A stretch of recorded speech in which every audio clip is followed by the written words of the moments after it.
A marshal lies dead, his blood soaking into the floorboards of his own office. The whole town knows who pulled the trigger, but no one dares speak his name.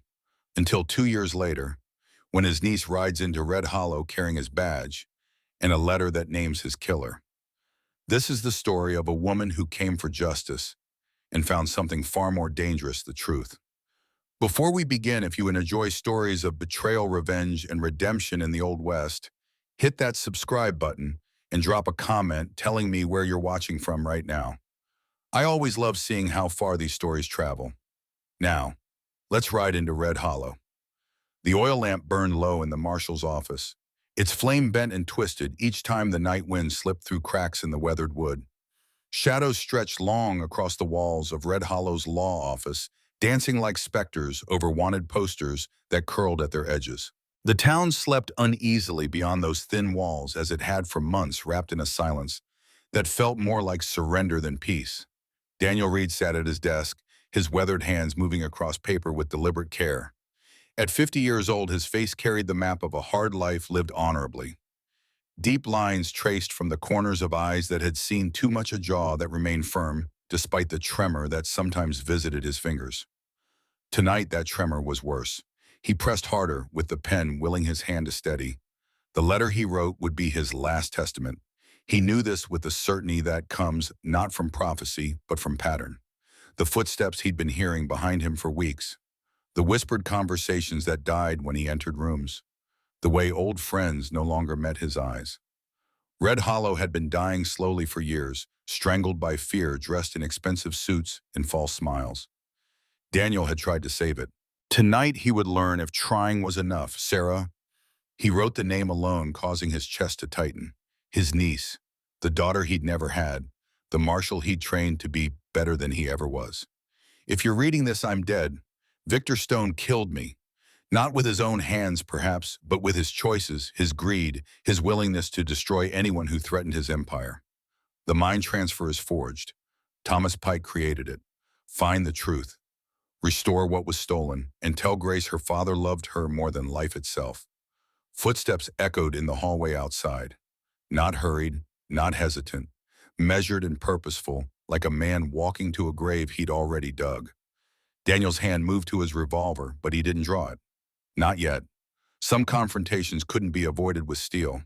Some required facing the truth you'd been running from. He slid the letter into a hidden compartment beneath the desk's bottom drawer. A place Sarah would find if she looked, if she cared to search, if she came back to this godforsaken town at all. His hand lingered on the wood for a moment, as if the desk itself could absorb his final message, hold it safe until the right person asked the right questions. The knock on the door came soft, almost polite. That made it worse somehow. "It's opened by him," Daniel said, his voice steady despite the ice forming in his gut. The door swung inward. A man stepped through, silhouetted by moonlight from the street. For a moment, he was just a shape, faceless and anonymous. Then he moved into the lamplight, and Daniel felt the last piece of his heart break clean in two. Victor.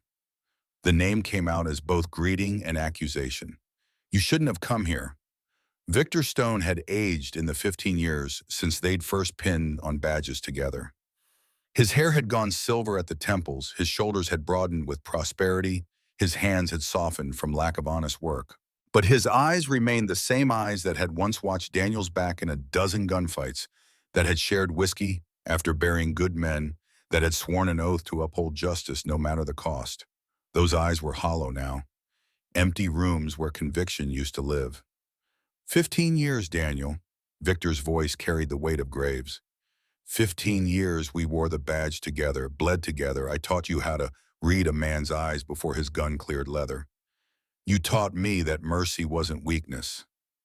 I remember. Daniel stood slowly, not reaching for his gun. Not yet. I also remember the oath we took. To protect and serve. To uphold the law even when it costs us everything. The law. Victor laughed, a sound like breaking glass. The law doesn't feed hungry children. Didn't pay for medicine when my daughter was dying. Remember that, Daniel. Remember when I begged you to look the other way just until Emily's surgery was paid for. But you couldn't, could you? You and your goddamn principles. You weren't just skimming to save Emily. Daniel's words fell like stones into still water. You built an empire on the backs of men too scared to say no. You turned protection into extortion. You made Red Hollow afraid to breathe. I made Red Hollow functional. The words exploded from Victor, raw and desperate. You think those miners care about moral purity when they have roofs that don't leak. You think shopkeepers lose sleep over where the money comes from as long as their families are safe. Safe from what? From you. Daniel took a step forward. Victor, it's not too late. We can fix this. Together. Like we used to. For a moment, something flickered in Victor's eyes. Something that might have been the man he used to be struggling against the man he'd become. His hand trembled at his side, fingers twitching toward the gun at his hip, then falling away. He looked at Daniel the way a drowning man looks at shore just before the current takes him under. I came here to give you one last chance, Victor whispered. Walk away. Tonight. Tell them you're retiring. Tell them you're tired. Tell them anything you want. Just walk away and let me keep what I've built. You know I can't do that. Then you're a fool. Victor's hand moved to his gun. Not fast, not with the practiced efficiency of a gunfighter. Slow and inevitable, like watching a man fall from a great height. Grace needs to know the truth, Victor. She needs to know what kind of man her father really is. Victor froze, his hand hovered over his holster, trembling. You wouldn't. You promised me you'd never tell her. That secret was supposed to stay buried. Secrets have a way of clawing back to the surface, especially ones soaked in blood. The shot shattered the night silence. A single crack that echoed off storefronts and died in the desert beyond. Daniel staggered backward, his hand clutching at his chest, where red bloomed across his shirt like a dark flower. He reached toward the desk, fingers grasping for something, anything to hold on to, as his legs gave way. Victor stood frozen, the smoking gun hanging from his hand like a weight he couldn't put down. Tears carved tracks through the dust on his weathered face. His lips moved, forming words that couldn't change what had already happened. I'm sorry. God help me, Daniel. I'm so sorry. Daniel Reed fell. His blood spread across the wooden floor, soaking into the grain, staining the planks where justice had stood for 15 years. His eyes stayed open, staring at the ceiling, at shadows that danced in lamplight, at nothing at all. His hands still reached toward the desk, toward the hidden letter, toward a niece who would one day need to know the truth. Victor stood over his oldest friend's body for a long moment. Then he turned and walked into the darkness, leaving behind the hollow shell of the man he used to be, and the corpse of the only person who'd ever believed he could be better. The lamp burned on through the night, its oil slowly running dry, its light growing dimmer with each passing hour. By dawn, when the town woke to find their marshal dead, the flame had guttered it out entirely. Red Hollow had lost its light, and Victor Stone had ensured it would stay dark for years to come. 2 years passed. The desert didn't notice. Time moved differently in Arizona territory, measured not in seasons, but in dust storms and dry spells, in the slow erosion of hope, and the gradual acceptance of fear. Red Hollow learned to live with its ghosts. Daniel Reed's name became something whispered, then spoken, less than forgotten by anyone who hadn't known him personally. His office stood empty, locked, gathering cobwebs and memories. But some ghosts refused to stay buried. Sarah Hart rode into Red Hollow on a horse the color of smoke.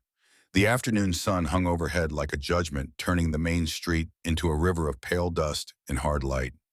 She didn't announce herself, didn't need to. The way she sat her saddle, the way her coat hung open, just enough to show the gun at her hip, the way her eyes took in every detail with the practiced assessment of someone who'd learned to spot trouble before it spotted her, all of it spoke louder than any introduction. She was 33 years old and looked both younger and older, depending on the light. Younger in her movements, which carried an easy grace that came from confidence rather than youth. Older in her eyes, which had seen the worst things people could do to each other and kept looking anyway. Her dark hair was pulled back under a wide-brimmed hat. Her hands rested easy on the reins, but there was nothing easy about the readiness in her posture. A boy ran out from the livery stable, maybe 10 years old, with dirt on his face and excitement in his eyes. He skidded to a stop when he got close enough to see Sarah, clearly suddenly aware that running at strangers with guns wasn't the smartest thing a child could do. He recovered his manners quickly. "Your horse need water, ma'am." His voice cracked on the question. Sarah dismounted in one smooth motion. Appreciate it. You know the way to the cemetery. The question seemed to hit the boy like a physical thing. His eyes went wide, then wary, then something else. Something that looked like recognition mixed with fear. You asking about someone specific? Daniel Reed. The boy took a half step backward. His mouth opened, closed, opened again. You're, you're Miss Sarah. Now it was Sarah's turn to pause. She studied the boy's face, looking for the trap in the question, the hidden meaning, the danger she'd learned to expect in moments like this. How do you know my name? Marshall Reed talked about you all the time, said you were the best deputy he ever trained, said you'd come back someday to finish what he started. The words tumbled out in a rush like water breaking through a dam. He said you were his niece, his family, the only person he trusted to do what needed doing. Sarah felt something tighten in her chest. She hadn't cried in years, wouldn't cry now. But the ache was there, sharp and immediate, like pressing on a bruise that had never fully healed. She reached into her saddlebag and pulled out a worn leather pouch. From it, she withdrew a badge, tarnished silver with the initials DR scratched into its surface.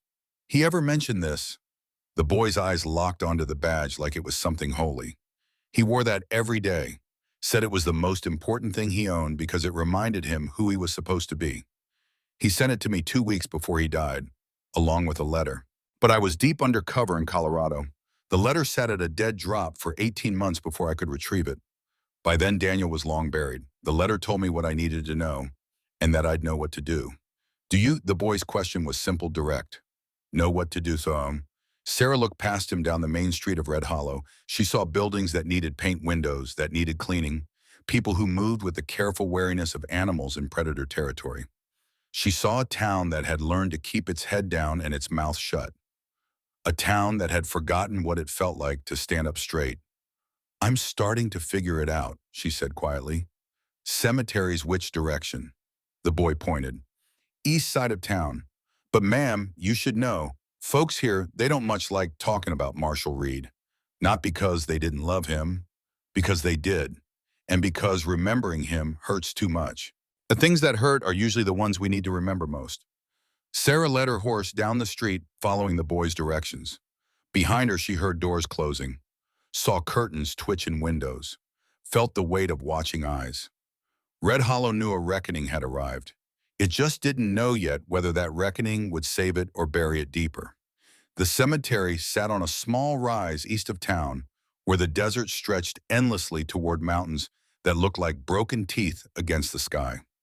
Wooden markers stood at odd angles, weathered by wind and time. A few had stones carved with names and dates by those who could afford permanence. Most just had crosses, simple and anonymous, marking the passage of lives too poor or too forgotten to merit more. Daniel Reed's grave had a stone.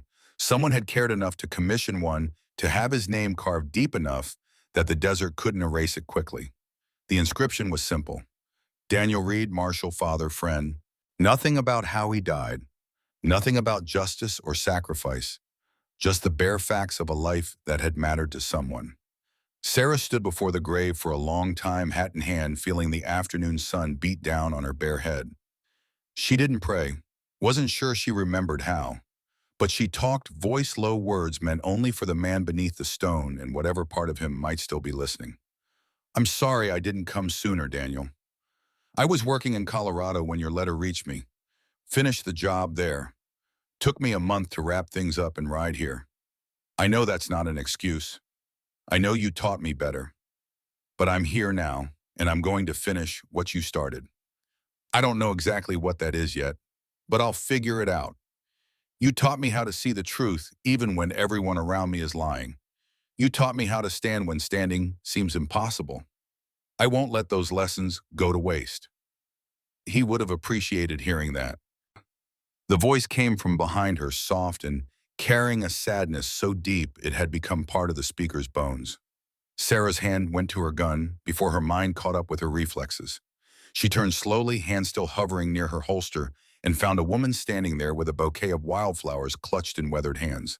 Emma Walsh looked like she'd been beautiful once before time, and heartbreak had carved channels in her face. She was somewhere in her mid-40s, with hair that might have been blonde, before gray started claiming territory. Her dress was practical, the kind worn by women who work for their living.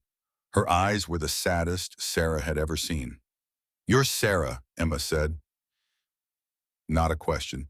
"You look like he said you would, strong, careful, ready for the worst." "And you are Emma Walsh. I own the Dustfall Saloon. I was also—" She paused, searching for words that could capture something too complicated for simple labels. "I love Daniel. He knew. He felt the same, I think. But he never said it out loud. Never let himself have anything good. Not while this town was bleeding." Sarah studied her, seeing past the worn dress and sad eyes to something harder underneath. Emma Walsh was a survivor. The kind of woman who'd learned to live in a world that didn't much care whether she lived or died. That gave them something in common. "He never mentioned you, not in any of his letters.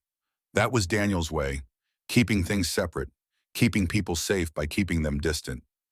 Emma moved forward, kneeling to place the flowers on the grave. Her hands shook slightly. "He talked about you, though, said you were the best thing he'd ever done. Training you, teaching you that justice meant something more than just following rules. He was proud of you, even when you left. Especially then, I think. He knew you needed to find your own way." The words landed heavier than Sarah expected. She'd left Red Hollow 8 years ago, fresh with her deputy badge, and burning with the need to prove herself somewhere Daniel's reputation wouldn't overshadow her own. She'd told herself he understood, had convinced herself that their occasional letters were enough to maintain the connection. Now standing at his grave, she wondered if she'd been lying to herself about that too. "You came back for a reason," Emma said, standing dusting dirt from her knees. "Not just to pay respects. Daniel wouldn't have wanted that. He'd have wanted action." Sarah reached into her coat and pulled out the letter Daniel had sent. The paper was creased from being folded and unfolded dozens of times, the ink slightly smeared from the oils in her fingers. She didn't need to read it. Every word was burned into her memory. But she handed it to Emma anyway, watched her eyes move across Daniel's final written words. Emma's hands trembled harder as she read. When she finished, she folded the letter carefully and returned it, her eyes wet with tears she refused to let fall. "He knew, at the end he knew what was coming, and he called for you anyway. The letter names Victor directly, says he killed Daniel, says Thomas Pike forged the documents. But I need more than accusations from a dead man. I need proof, witnesses, evidence that will hold up when Victor's lawyers try to tear it apart. You want the truth." Emma's voice hardened. "The official story is Daniel interrupted a burglary, shot by persons unknown. Case closed within a week. No suspects. No investigation worth the name. And the real story is that 4 men died that same night, all of them witnesses to things Victor Stone didn't want witnessed. All of them ruled accidents or suicides or random violence. All of them silenced before they could speak to anyone who mattered." Emma's eyes met Sarah's, and in them Sarah saw a rage that had been banked low for 2 years, waiting for someone to give it oxygen. "Your uncle was murdered because he wouldn't stop asking questions, because he wouldn't let Victor Stone turn Red Hollow into his personal kingdom, and because nobody else in this town had the spine to stand with Inhuman." The name landed like a stone. Victor Stone. "You know him?" "Ian knew him 15 years ago. He and Daniel rode together, wore the badge together." Sarah's mind raced backwards, sorting through memories, looking for the moment when things had changed. Victor saved Daniel's life twice. Daniel trusted him like a brother. Trust is a luxury in Red Hollow, has been for years. Emma gestured back toward town. "Come with me. There's someone you need to meet, someone Daniel took in, someone who needs to know you're here." They walked back through town together, 2 women who'd loved the same man in different ways, bound now by grief and the terrible weight of unfinished business. The sun angled lower, throwing long shadows across storefronts that looked like they were holding their breath. Emma led Sarah to the Dustfall Saloon, a 2-story building with fresh paint that couldn't quite hide the cracks underneath. Inside, the saloon was cleaner than Sarah expected. Not fancy, but maintained with care. The bar was polished, the floor was swept. The bottles behind the counter stood in neat rows like soldiers at attention.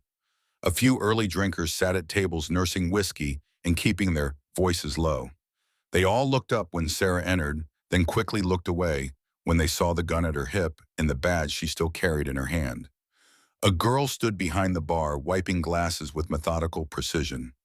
She was 16, maybe 17, with blonde hair pulled back in a practical braid. Her eyes were startlingly blue, intelligent, wary. She looked up when Emma and Sarah approached, and something flickered across her young face. Recognition, maybe, or hope, or fear, maybe all three. "Grace," Emma said gently. "This is Marshall Sarah Hart, Daniel's niece." The girl Grace set down the glass she'd been cleaning. Her hands moved to her apron fingers, twisting the fabric. "You came. You knew I would." "He said you would, near the end, when things got bad. He said Sarah would come back, said you'd finish what he started." Grace's voice carried that peculiar mixture of hope and resentment that only comes from being too young to understand why adults make the choices they do. "You're late." The accusation hung in the air. Sarah didn't deny it, couldn't deny it. "I came as fast as I could, soon as I got his letter." "He sent that letter 6 weeks before he died. Where were you tonight?" "Colorado, working a case. No telegraph lines where I was." "The letter waited 18 months for me to surface from undercover work. Then it took me another 2 months to wrap up and ride here. I know that's not an excuse. I know you taught me better. But I'm here now." Grace studied her for a long moment, then nodded slowly. Some of the tension went out of her shoulders.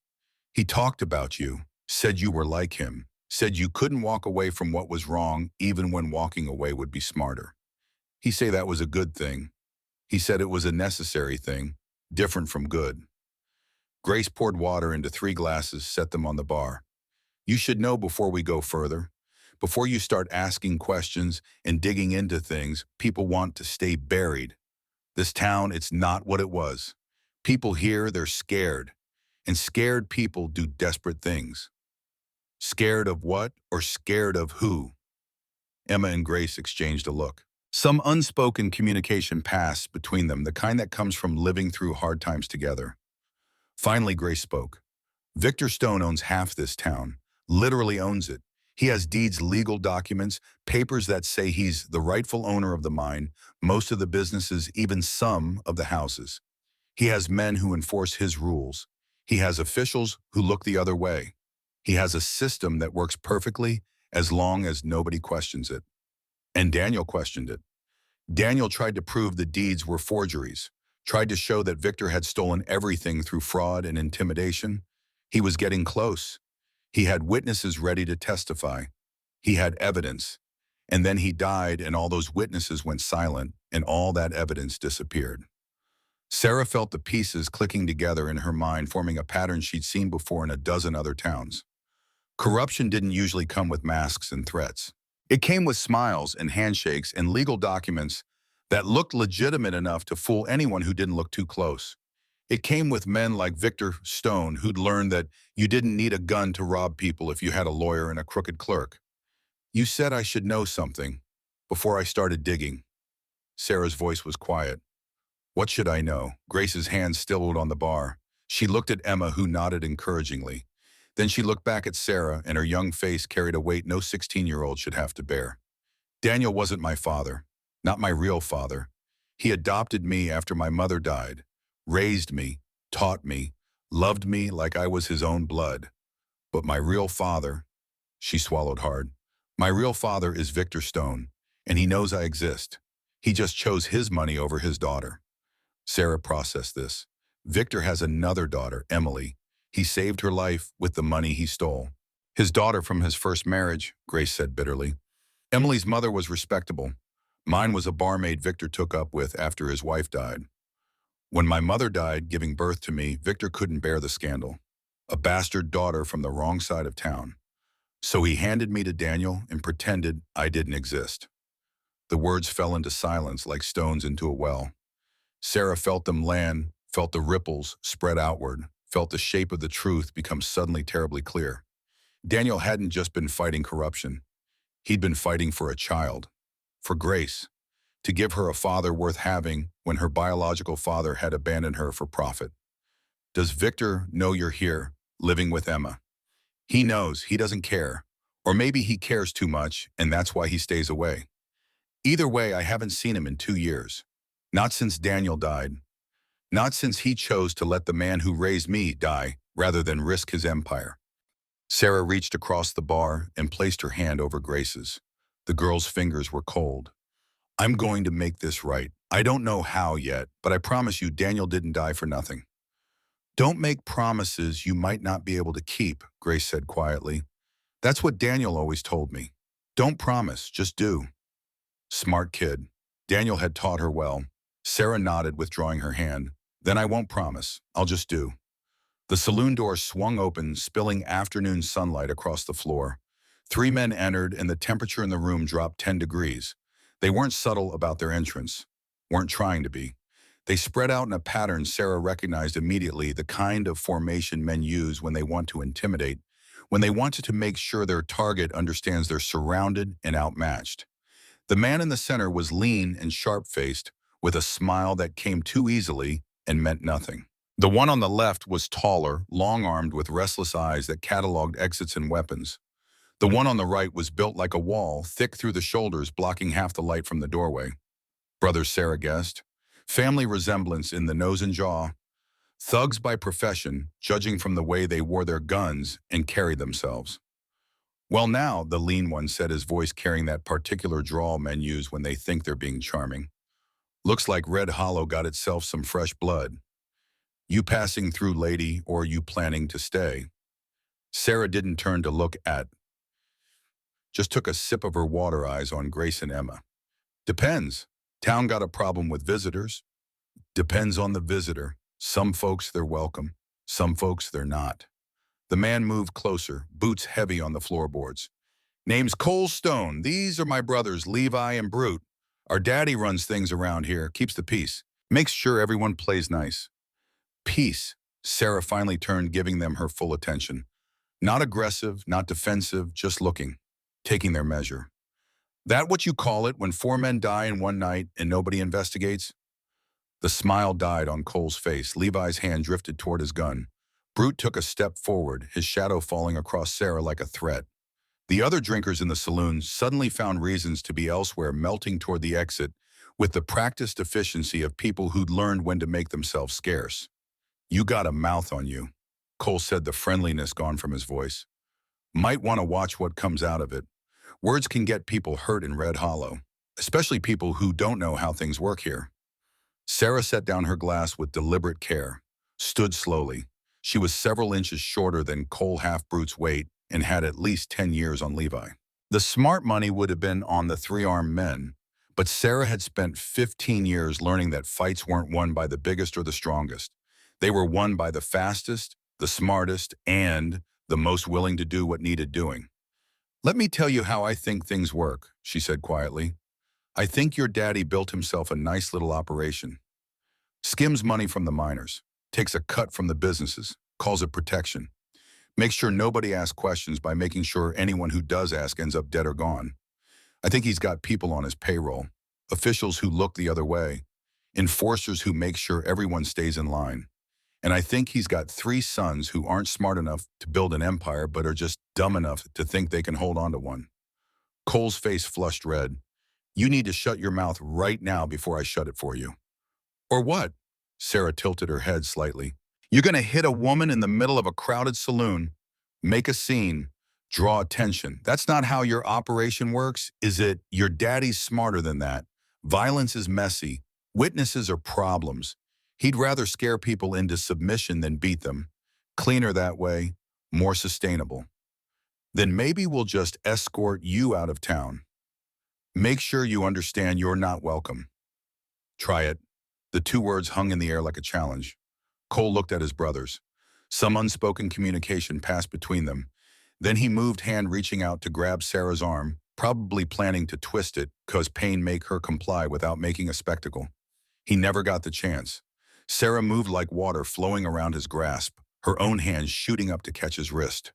She twisted, not hard enough to break, but hard enough to hurt, and Cole gasped as leverage forced him forward. His hand went instinctively to his holster, and that was when Sarah's other hand caught his throat.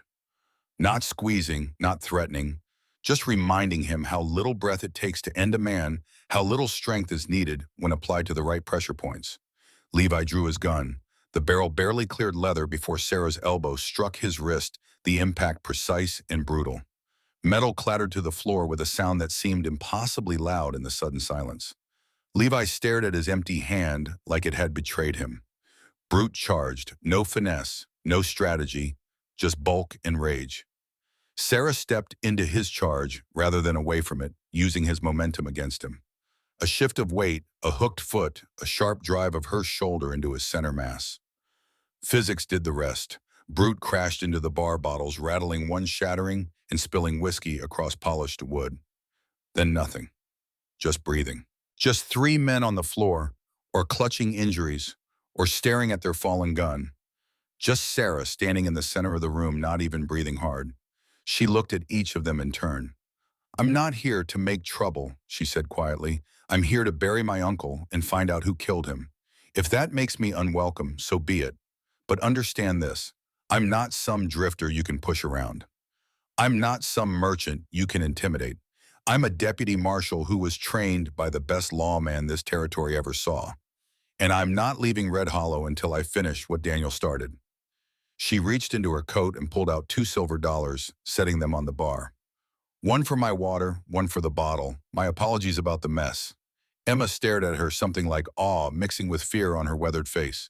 Grace's eyes were wide, her young face showing a mixture of shock and something that might have been hope. The three Stone brothers remained where they were, calculating whether their pride was worth another round. A voice cut through the tension. "That won't be necessary." Everyone turned. A man stood in the doorway, older than Sarah by 20 years, with salt and pepper hair and eyes that had seen more than their share of bad decisions. He wore simple clothes, working man's attire, but he carried himself with a quiet dignity that spoke of someone who'd once been more than he currently was. "Ben Tucker," Emma said, relief evident in her voice. "You shouldn't be here." "Neither should they," Ben said, nodding toward the Stone brothers. "Cole Levi Brute, your daddy know you're here harassing women." "Wasn't harassing," Cole muttered, getting to his feet and trying to salvage some dignity. "Just delivering a message." "Message received," Sarah said. "Now deliver one back to Victor. Tell him Daniel Reed's niece is in town. Tell him I've got questions. And tell him I won't stop asking them until I get answers." The brothers left, wounded pride wrapped around them like cloaks. The door swung shut behind them, and the saloon seemed to exhale collectively. Ben Tucker moved to the bar, nodding to Emma, offering Grace a gentle smile, then turning his full attention to Sarah. "Ma'am, I don't know if you're brave or foolish, but either way, you just made yourself a target. Victor Stone doesn't forget insults, doesn't forgive challenges. You need to understand what you're walking into." "Then tell me." Ben ordered whiskey. Emma poured without asking questions. He drank it neat in one swallow, then set the glass down with the careful precision of a man who knew his limits with alcohol and respected them. "My brother Marcus worked at the Iron Creek mine. Good man, honest. He kept the books, made sure everyone got paid fair wages. Then he noticed discrepancies, money missing, records altered, small amounts at first, then bigger. He came to Daniel, told him what he'd found. Daniel started investigating. And your brother? Died 2 days later. Fell down a mine shaft, they said. Drunk, they claimed. But Marcus never touched liquor, never worked at night, never had any reason to be in that shaft." Ben's voice was steady, but his hands shook slightly as he turned the empty glass. "They killed Heat because he knew too much, just like they killed Daniel. Just like they'll kill anyone who asks too many questions." Sarah looked at him, really looked, and saw beneath the calm exterior to the rage burning low and constant. This was a man who'd swallowed his anger for 2 years, who'd been waiting for someone to give him permission to let it out. She knew that kind of patience, had felt it herself. "You want justice for your brother? I want the truth, whatever that brings." Sarah reached into her coat and pulled out a second badge, this one new enough that the silver still shone. Deputy Marshal stamped with federal authority. She'd carried it for 3 years since the territorial governor had given her the right to enforce the law anywhere in Arizona. She set it on the bar next to her glass. "I can't do this alone. Red Hollow doesn't trust outsiders, but they might trust one of their own. Someone who's bled with them. Someone who's lost what they have lost." She met Ben's eyes. "You willing to wear this, knowing it might get you killed?" Ben stared at the badge for a long moment, His hand reached out, hesitated, then picked it up. The metal was heavy in his palm, heavier than it looked, heavy with all the weight of what it represented. "I'll try," he said quietly. "That's all the law ever asks." Night fell over Red Hollow like a blanket over a corpse. Sarah stood on the balcony outside her rented room above the saloon, watching the town settle into darkness. Lights flickered in windows. Voices carried on the desert wind. Somewhere a dog barked. Somewhere else a child laughed.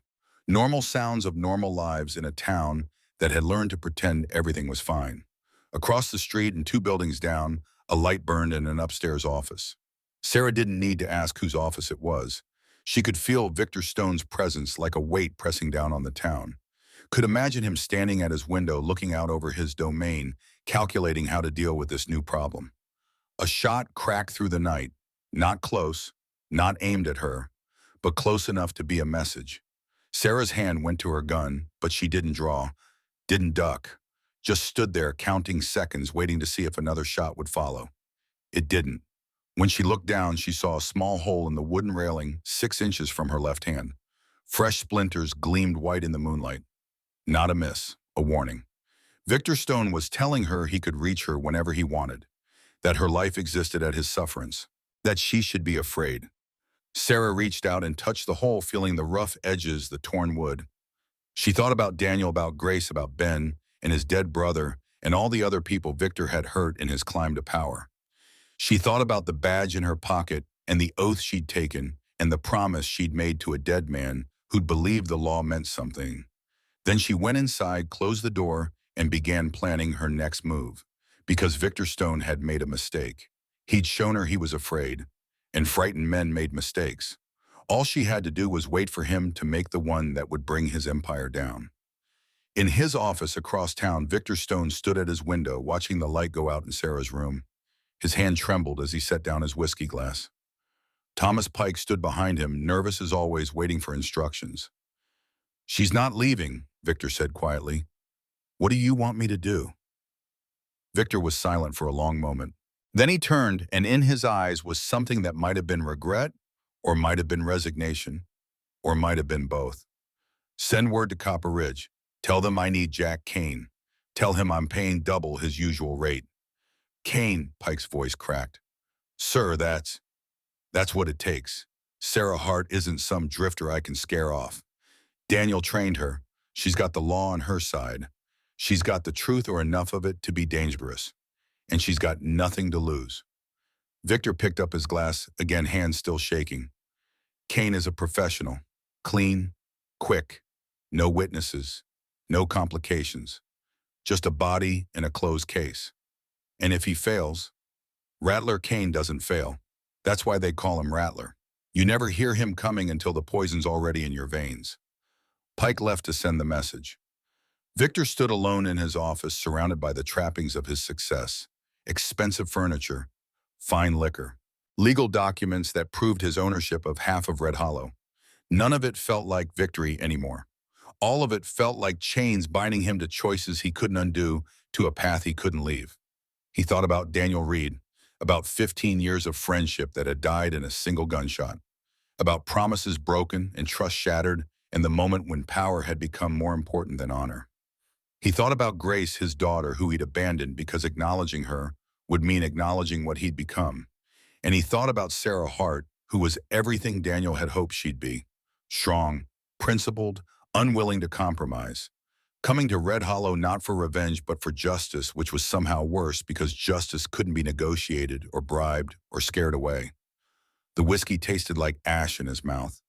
Victor set down the glass and walked to his safe. Inside, beneath account books and property deeds, was a photograph, faded now, edges worn from handling. It showed two young men in marshals' uniforms, arms around each other's shoulders, grinning at the camera like they owned the world. Victor Stone and Daniel Reed, brothers in everything but blood, for the choices, before the compromise, before everything went wrong. He closed the safe and turned back to his window. Red Hollow slept below him, unaware of the storm gathering on his horizon. Unaware that in 3 days a man named Jack Kane would ride into town with one purpose and one target. Unaware that the fragile peace they'd learned to live with was about to shatter completely. Sarah Hart lay in her rented bed, eyes open, staring at shadows on the ceiling. She wasn't sleeping, might not sleep for days. Her mind was already racing ahead, mapping out possibilities, planning her next moves, anticipating Victor's responses. Daniel's badge lay on the bedside table, catching moonlight from the window. Tomorrow she'd start asking questions. Tomorrow she'd begin pulling threads, seeing what unraveled. Tomorrow the real work would begin. But tonight she allowed herself one moment of doubt, one moment of wondering if she was strong enough, smart enough, lucky enough to finish what Daniel had started. One moment of feeling the weight of expectations from the living and the dead. Then she pushed the doubt away, closed her eyes, and began running through her plan again. Because doubt was a luxury she couldn't afford. Not in Red Hollow, not with Victor Stone and whatever he was planning, not with Grace counting on her and Ben trusting her and Daniel's ghost watching from whatever place the honored dead go. The night deepened, the stars wheeled overhead, and Red Hollow held its breath, waiting to see what the morning would bring. Morning came to Red Hollow with reluctance, as if the sun itself hesitated to illuminate what the night had hidden. Sarah stood in Daniel's old office, dust motes dancing in shafts of pale light that filtered through unwashed windows. The room still smelled of him, leather and gun oil, and the faint trace of pipe tobacco he'd smoked when he thought no one was watching. 2 years hadn't been enough to erase his presence from these walls. Ben Tucker arrived at dawn carrying coffee and the wary look of a man who'd spent a sleepless night questioning every decision that had led him to this moment. He set the cups on Daniel's desk, now Sarah's desk, and took the chair across from her without being asked. The deputy badge gleamed on his chest, still unfamiliar, still heavy. "Word's already spreading," he said quietly. "About yesterday, about the Stone brothers. People are talking. Some are hopeful. Most are scared. Scared is natural. Scared keeps people alive." Sarah sipped the coffee strong and bitter, exactly how she needed it. But scared can't be all they feel. Not if we're going to make this work. What exactly are we making work? You planning to arrest Victor Stone on what charges? With what evidence? Ben leaned forward, hands clasped between his knees. "I'm with you, Marshal. But I need to know the plan isn't just stirring up trouble and hoping something shakes loose." Sarah pulled out a worn notebook, Daniel's handwriting, filling page after page with careful observations, dates, names, amounts. She'd found it in the hidden compartment, along with his letter, a chronicle of 2 years' worth of investigation condensed into cramped lines and margin notes. Daniel was methodical. He didn't just know Victor was stealing, he documented how. Every fraudulent deed, every forged signature, every witness who saw something they shouldn't have seen. She flipped through pages, each one a small piece of a larger puzzle. But documentation isn't enough. We need people willing to speak, to stand up in front of the town and say what they saw. You're asking people to sign their own death warrants. I'm asking them to decide if living in fear is the same as being alive. The first witness arrived an hour later, brought by Emma Walsh through the back entrance, hood pulled low despite the morning heat. His name was Samuel Hayes, 63 years old, weathered by sun and hardship, hands that shook when he sat down across from Sarah. His eyes held the particular exhaustion that comes from carrying secrets too heavy to bear alone. Sarah didn't rush him, just sat waiting, letting him gather courage in his own time. Ben stood by the door watching the street through a gap in the curtain. Emma made tea that nobody would drink, the ritual of preparation giving Hayes something to focus on besides his fear. Victor Stone came to Red Hollow in 1880, Hayes began, his voice rough as old rope. Back then he was still wearing a badge. Good man, or seemed like it. Helped people. Saved a child from a runaway wagon. Talked down a drunk with the kind of lawman you want in your town. What changed? Sarah's pen moved across fresh paper, recording every word. His daughter, Emily, sweet little thing, maybe 8 years old, got sick, real sick. Fever that wouldn't break, cough that sounded like tearing fabric. Doctor said she needed surgery in Denver. Special kind, the kind that costs $2,000 when a marshal makes $60 a month. Hayes paused, fingers whirring at the brim of his hat. Outside, a wagon rattled past. Someone called a greeting. Normal sounds of a town pretending to be normal. Victor started asking for donations, called it a community fund. Most folks gave what they could, but it wasn't enough. Never going to be enough. So he started offering protection. Just a little extra, he said. Few dollars a month to make sure your business stayed safe, your property stayed yours. Most people paid. Seemed reasonable at the time. And Daniel told him no. Said it was extortion dressed up pretty. Said a lawman doesn't take money from the people he's sworn to protect. They had words, loud ones, in the street where everyone could hear. Hayes's eyes went distant, remembering. Daniel reported Victor to the territorial marshal. Victor got stripped of his badge, but by then he had enough money to save Emily, and enough anger to never forgive Daniel for taking everything else. Sarah wrote it all down, the foundation of Victor's empire, built on desperation and a father's love, twisted into something darker. She could understand it even while condemning it. That was the tragedy of men like Victor Stone. They didn't start as villains. They started as fathers who couldn't watch their children die. After he lost the badge, Victor bought the mine. Don't know where he got the money, but he bought it legal or legal enough. Then he started buying other things, businesses that suddenly needed cash.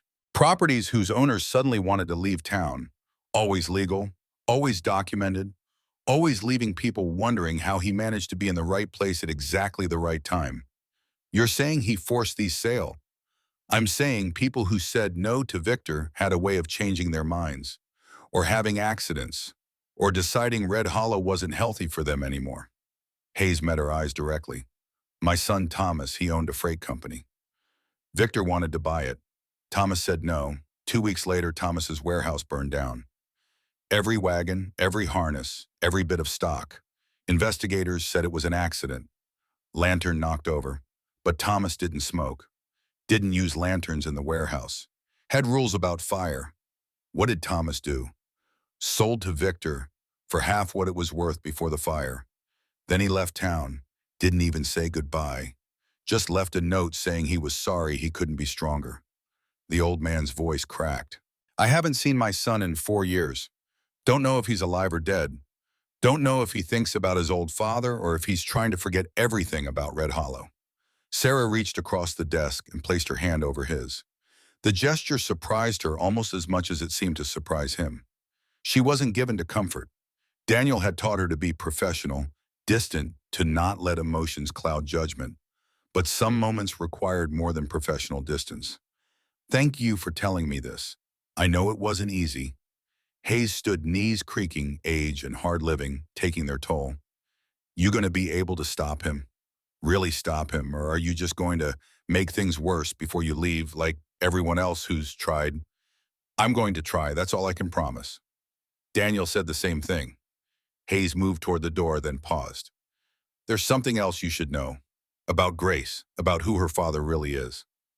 Sarah nodded slowly. I know. Victor Stone. The old man's eyebrows rose. You know how?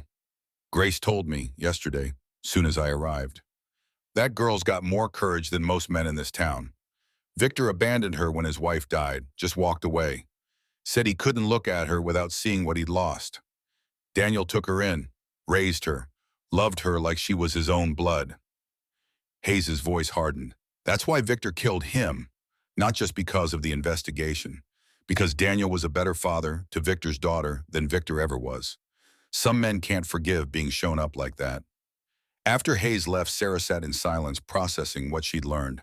Ben remained at the window, patient, giving her time to think. Emma had slipped him out during the testimony, understanding that some conversations needed privacy. 3 more witnesses coming today, Ben said finally. Emma's bringing them one at a time. Different entrances, different times, so nobody sees a pattern. Good. We need to build a case strong enough that even corrupt officials can't ignore it. Sarah closed the notebook, Daniel's handwriting hidden again. But testimony isn't enough. We need the documents Victor used, the forged deeds, the fraudulent contracts. Without proof his paperwork is fake, it's just our word against his lawyers. Those documents would be in Victor's safe, in his office, which is guarded day and night. Ben turned from the window. You planning to break in? I'm planning to make him come to us, make him nervous enough that he makes mistakes. Scared men get sloppy. They rush. They trust the wrong people. They leave evidence where they shouldn't. The second witness was a Chinese woman named Lin Chen, wife of the man who discovered Victor's theft from the miners. She spoke softly, hands folded in her lap, recounting in careful English how her husband had been good with numbers, how Victor had hired him to audit the mine's books, how Lin had found discrepancies that added up to thousands of dollars stolen from workers who could least afford to lose anything. He was going to tell Marshall Reed. Mrs. Chen said, her accent thick but her meaning clear. He had proof, pages and pages showing where money went, not to mine operation, not to workers, to Victor's private accounts. What happened to those pages? Burned, the night my husband died. Men came to our house, polite men, smiling men. They asked where Lynn was. I said Denver on business.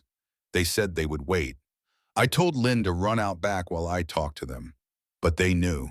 They were waiting there too. Her composure cracked, tears sliding down weathered cheeks.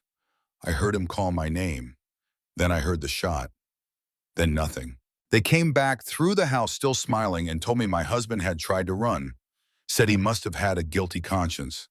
Said I should remember that talking about things that weren't my business could be dangerous for a woman alone. Sarah's jaw tightened, the calculated cruelty of it. The message delivered with smiles and politeness. Violence wrapped in courtesy was somehow more obscene than honest brutality. They never found his body, Mrs. Chen continued. Officially, Lin Chen left town, abandoned his wife, no crime committed, no investigation needed. But I know he's dead. I know they killed him. And I know I should have died too, except they decided a scared widow was more useful than a dead one. Why come forward now? Because I'm tired of being scared. Because my husband deserves justice. Because if I don't speak now, when will I ever?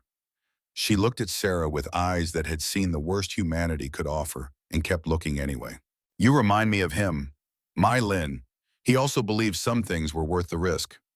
The third witness arrived as afternoon shadows began their slow stretch across floorboards. James Garrett's shopkeeper, 70 years old with hands that trembled from age and memory. He'd seen something the night Daniel died, something that had haunted him for 2 years. I was closing my store, late, maybe 11 o'clock, heard voices outside. He spoke slowly, carefully, like a man navigating a minefield of memory. Recognized them. Daniel and Victor, arguing, not shouting but angry. The kind of angry that's worse than shouting. What were they saying? Daniel said Victor had gone too far, said he couldn't cover for him anymore. Victor said they were brothers, that brothers forgave each other. Garrett's voice dropped to barely above whisper. Then Daniel said something I didn't understand at the time. He said Grace needs to know the truth. She needs to know what kind of man her father really is. Sarah's pen stilled on the page. He said father, not adoptive father, just father. I thought he meant Victor. Thought maybe Daniel was threatening to tell Grace that her real father was a criminal. But now, Garrett looked at her. Daniel was Grace's father by choice, by love, by every measure that matters except blood. He was saying Grace deserved to know Victor had abandoned her, that her real father had chosen money over his own child. What happened after that? Victor's voice changed, got quiet, dangerous quiet. He said, you wouldn't dare. Daniel said, I already have. I wrote her a letter. She'll get it when she turns 18. She'll know everything. Then I heard a sound, a scuffle maybe, then the gunshot, then silence so deep it hurt to hear. You saw them. I saw shadows, saw one man fall, saw another man stand over him.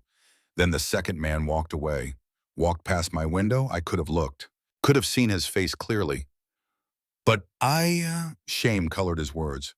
I hid, ducked down behind my counter and hid like a coward while Daniel Reed bled to death 20 feet away. You couldn't have saved him. The bullet killed him instantly. Maybe, but I could have been a witness, could have testified, could have made sure his killer faced justice. Instead, I told the investigators I heard nothing, saw nothing. Just another shopkeeper minding my own business. Sarah studied him, seeing the weight of guilt he'd carried, understanding that coming forward now was his attempt at redemption. Some men spent their lives running from their failures. Others eventually turned and faced them. Garrett was facing his. I need you to write down everything you remember, every word, every sound, Every detail, no matter how small. Will it be enough 2 years later? An old man's memory. It's a piece combined with the others. Maybe it becomes something bigger. Sarah handed him paper and pen. Write it down, sign it, date it.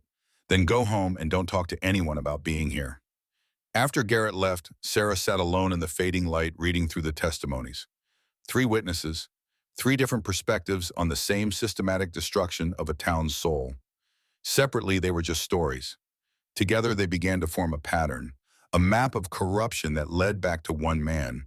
But patterns weren't proof. Stories weren't evidence. And Victor Stone had lawyers who knew how to make inconvenient truths disappear into legal technicalities. She needed more. Needed the smoking gun. Needed something Victor couldn't explain away or bearish way under paperwork. She was still thinking about what that might be when Grace appeared in the doorway, face flushed from running. You need to see something. Sarah followed Grace through back streets, moving with purpose, but not panic, attracting no attention from the few people still out as evening settled over Red Hollow. They ended up at Emma's private quarters above the saloon, where Emma waited with a document spread across her small kitchen table. I found this in Daniel's things, Emma said, not meeting Sarah's eyes. After he died, I went through everything, looking for, I don't know, something, maybe a letter, maybe an explanation. I found this instead. Kept it hidden. Didn't know what to do with it. Didn't know who to trust. Sarah bent over the table examining the document by lamplight. A deed. Transfer of ownership for the Iron Creek mine from the town of Red Hollow to Victor Stone. Dated March 15, 1881. Signed by Daniel Reed in his capacity as town marshal and legal representative. Why didn't you show this to anyone? Because it's real. Daniel's signature. Genuine. I've seen his writing enough to know. And if it's real, if Daniel really signed over the mine to Victor, then maybe everything we believed about him was wrong. Maybe he was part of it. Maybe, Emma's voice broke. Maybe the man I loved wasn't who I thought he was. Sarah studied the signature. Emma was right. It looked authentic. The way Daniel formed his R, the slight downward slant of his E, the careful precision of his full name written out instead of initialed. Every detail matched hundreds of other documents she'd seen signed by her uncle over the years. Did you check Daniel's records? His calendar? Anything that would show where he was on this date? Emma handed her a small journal, leather-bound pages filled with Daniel's daily notations. March 15, 1881 showed a single entry, Silver City, testimony in Brennan case. He wasn't even in Red Hollow, Sarah said slowly. Couldn't have signed this, so either this document is fake or someone else signed it. Or Daniel signed it before he left, Grace offered quietly. Gave it to someone he trusted, someone who could file it while he was gone. Sarah looked up sharply. Who would he trust with something like that? His clerk, Thomas Pike. Grace's voice was barely audible. He was Daniel's assistant back then. Daniel taught him everything, including how to forge his signature for routine paperwork when Daniel was out of town. The pieces clicked together with awful clarity. Thomas Pike, now town administrator, wealthy beyond what his salary could explain, always nervous, always sweating. Pike, who'd been in position to forge Daniel's signature. Pike, who could have created legal documents that looked legitimate because he'd been trained by the very man he was betraying. We need to talk to Pike's mother, Sarah said. Emma, you know her, Dorothy Pike. Lives alone on the edge of town. Her son bought her a house with his first big payoff from Victor. She's never forgiven him for it. They found Dorothy Pike in a small house that smelled of age and regret, sitting in a rocking chair that creaked with each movement. She was 70 if she was a day, with eyes that had witnessed too much compromise and hands that shook from something other than age. When she saw Grace, her face crumpled. Oh, child, you look so much like your mother. She was beautiful, kind. Victor didn't deserve her. Grace knelt beside the old woman's chair. Mrs. Pike, we need your help. We need to know about your son, about what he did for Victor Stone. The old woman was quiet for a long time, rocking slowly the chair's rhythm like a heartbeat. Then she reached into her apron pocket and pulled out a folded letter, edges worn soft from handling. Thomas wrote this 3 years ago, meant to kill himself. I stopped him, took away his gun and made him promise to live. But I kept the letter. Kept it because someday someone would need to know the truth. Sarah unfolded the paper with careful hands. Read words written in a shaking hand, confession pouring out in desperate lines. Thomas Pike admitting he'd forged Daniel's signature on dozens of documents. Admitting Victor had paid him $5,000 to create a paper trail that made theft look legal. Admitting he'd known men would die because of what he'd done and doing it anyway because he was weak and scared and desperate for money that felt like safety. Why didn't you come forward with this?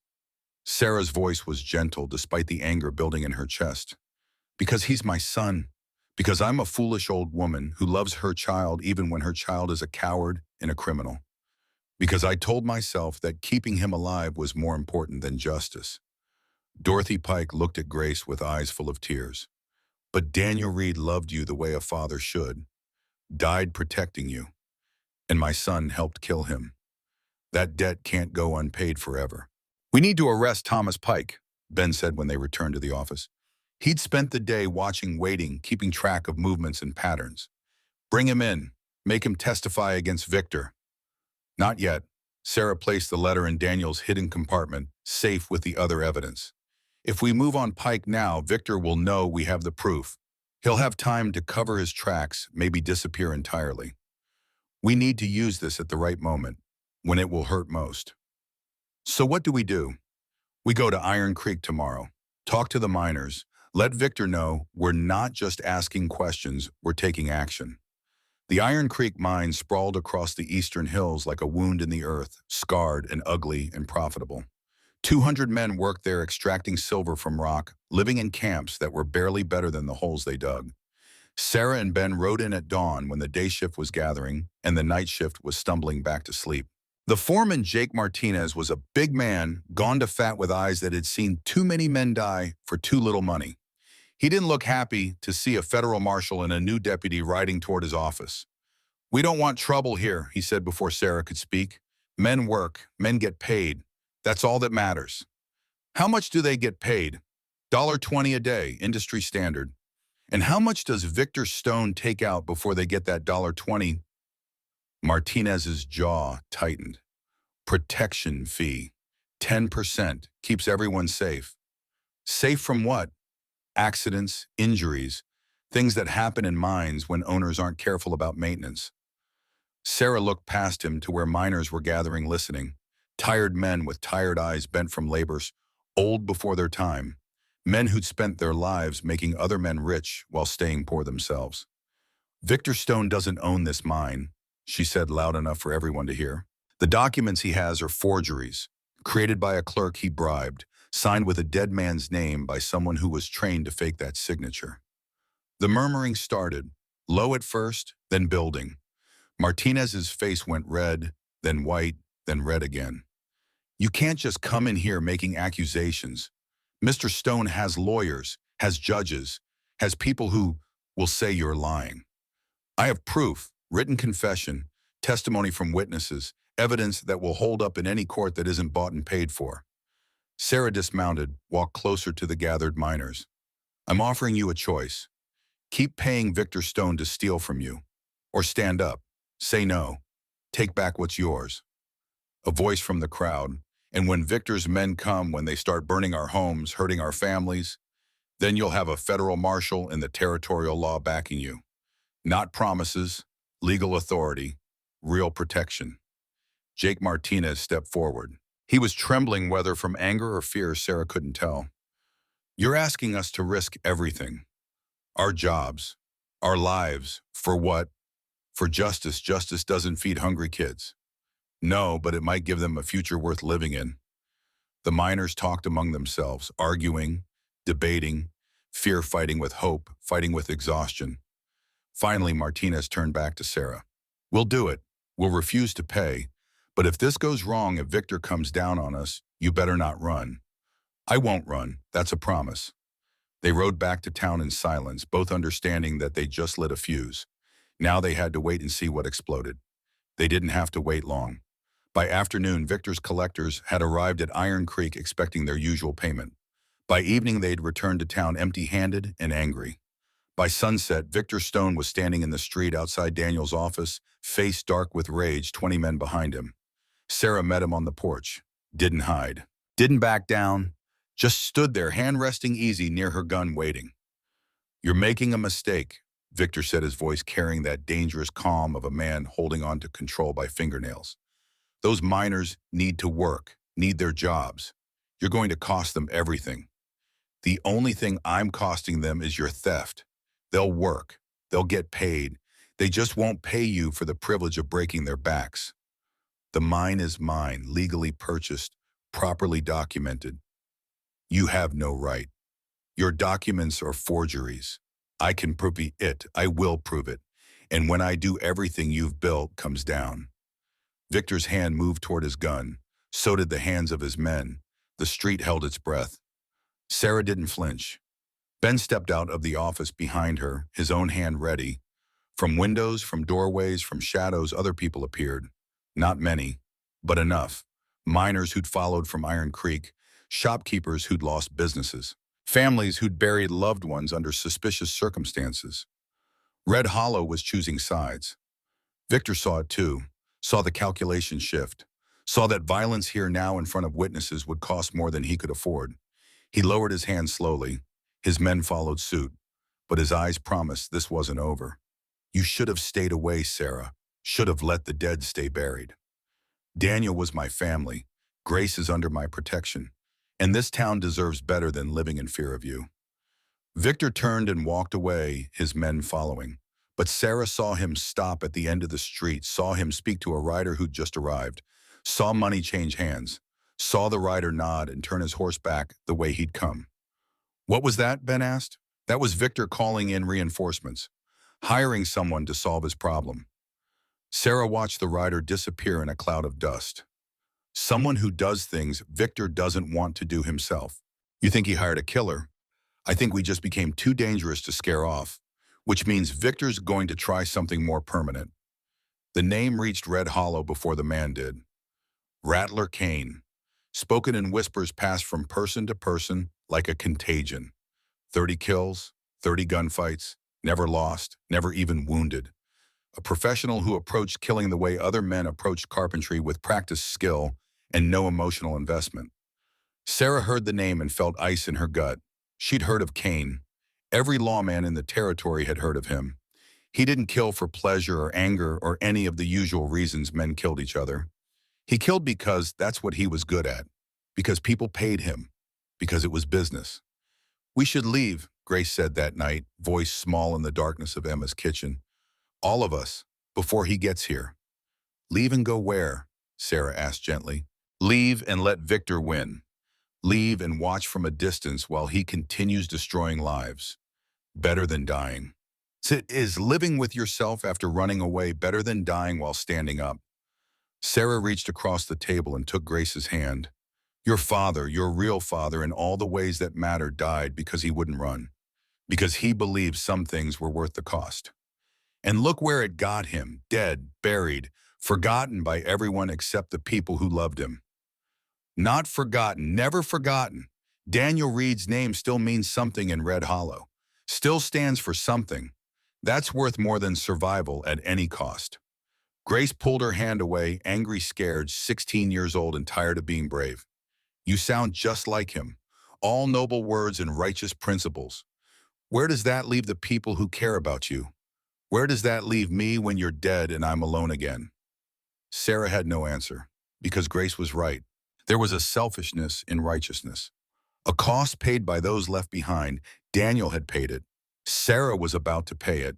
And Grace, who'd already lost one father, was being asked to risk losing another. Emma broke the silence. Kane's not coming for days yet. Has to ride from Copper Ridge. That's 3 days minimum. Maybe 4 if he takes his time. We have options. Can prepare. Can plan. Or we can end this before he arrives, Ben said. He'd been quiet, listening, thinking. Go after Victor now, tonight. Arrest him on what we have. Force his hand. Not enough evidence yet. His lawyers would have him free in hours. We need Pike's confession on record. Need the forged documents in hand. Need enough proof that even corrupt judges can't ignore it. So we wait for a killer to arrive and hope we're faster. No, we make sure that when Kane does arrive, he finds a town that won't back down. that won't scatter when he rides in, because men like Cain, they depend on fear, on isolation, on their targets being alone and helpless. We take away his advantage. Rattler Cain rode into Red Hollow 3 days later, exactly when Sarah had expected. High noon, because men like Cain understood theater. Understood that timing mattered, that entrance mattered, that reputation did half the work before a gun ever cleared leather. He was younger than Sarah expected. Maybe 38, with the kind of lean build that spoke of efficiency rather than strength. His clothes were well maintained. His horse was calm and healthy. His gun hung at his hip in a snakeskin holster that had given him his nickname, the leather polished to a dark shine by use. He didn't look like a monster. That was the thing about evil. It usually didn't. Red Hollow went quiet when he arrived. Doors closed, windows shuttered, people disappeared like smoke. The main street emptied except for Cain, his horse, and the dust that rose around them. He tied his mount outside the Dustfall Saloon, not because he needed a drink, but because it was the center of town, the place where everyone would know he'd arrived. Sarah watched from Daniel's office window. Ben stood beside her, hand trembling slightly near his gun. Emma had taken Grace somewhere safe, somewhere Cain wouldn't look for them. The town held its breath. Cain entered the saloon. Sarah waited 5 minutes, then followed. Time to see what kind of man Victor Stone had bought. She found him sitting at a table near the back coffee in front of him, hat tilted back enough to see his face clearly. He didn't look up when she entered. Didn't need to. He'd known she would come. Marshall Hart. Mr. Cain. Coffee's good here. Better than I expected for a town this size. He gestured to the chair across from him. Sit. We should talk. Sarah sat, kept her hands visible. Cain did the same. Professional courtesy between professionals who might be about to kill each other. Victor Stone hired you. He did. To kill me. To remind you of your mortality. Whether that reminder requires your death remains to be seen. Cain sipped his coffee, eyes never leaving hers. I'm told you're here investigating corruption, trying to prove Victor Stone built his empire illegally. That's accurate. And you're doing this because Daniel Reed was your uncle, your mentor, the man who taught you everything about being a marshal. Also accurate, Cain nodded slowly. I met Daniel Reed once, 5 years ago, Silver City. I was there on business. He was testifying in a case. We had dinner together, talked about the law, about what it costs, about whether the cost is worth it. His eyes held something that might have been sadness. He was a good man. I liked him. And yet you took money to help the man who killed him. I didn't know Victor killed him, not until I was already on the road here. By then the contract was made. My word was given. I don't break contracts. Cain leaned back in his chair. But I don't kill without necessity either. So I'm offering you a choice. Leave Red Hollow, today. I'll tell Victor you're dead. Give you a head start to somewhere he'll never find you. You get to live. I keep my word. Everyone wins. Except the people of Red Hollow, except Grace, except everyone Victor's hurt and will continue hurting. Not your problem. You're one woman. He's built an empire. You can't win. Best you can do is survive.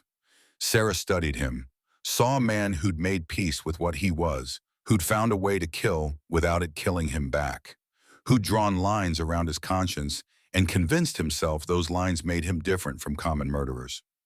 I have a daughter, Cain continued, 16 years old. She's in school in Denver.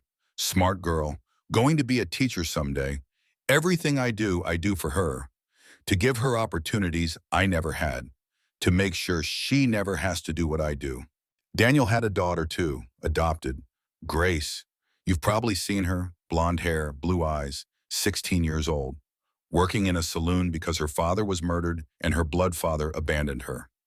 Something flickered across Cain's face. Victor Stone has a daughter. Had a daughter. He gave her up when his wife died. Couldn't stand to look at her. Daniel took her in, raised her, loved her the way a father should. And Victor killed him, partially because Daniel was investigating him, partially because he couldn't stand that someone else was being the father he'd failed to be. Cain was quiet for a long time. His coffee grew cold. Outside the town waited. Finally he spoke. That doesn't change my situation. I gave my word. Then I'll give you mine, tomorrow at dawn. Main Street, you and me. We settle this the way men like us settle things. One walks away, one doesn't. You sure about that? I'm very good at what I do. So am I.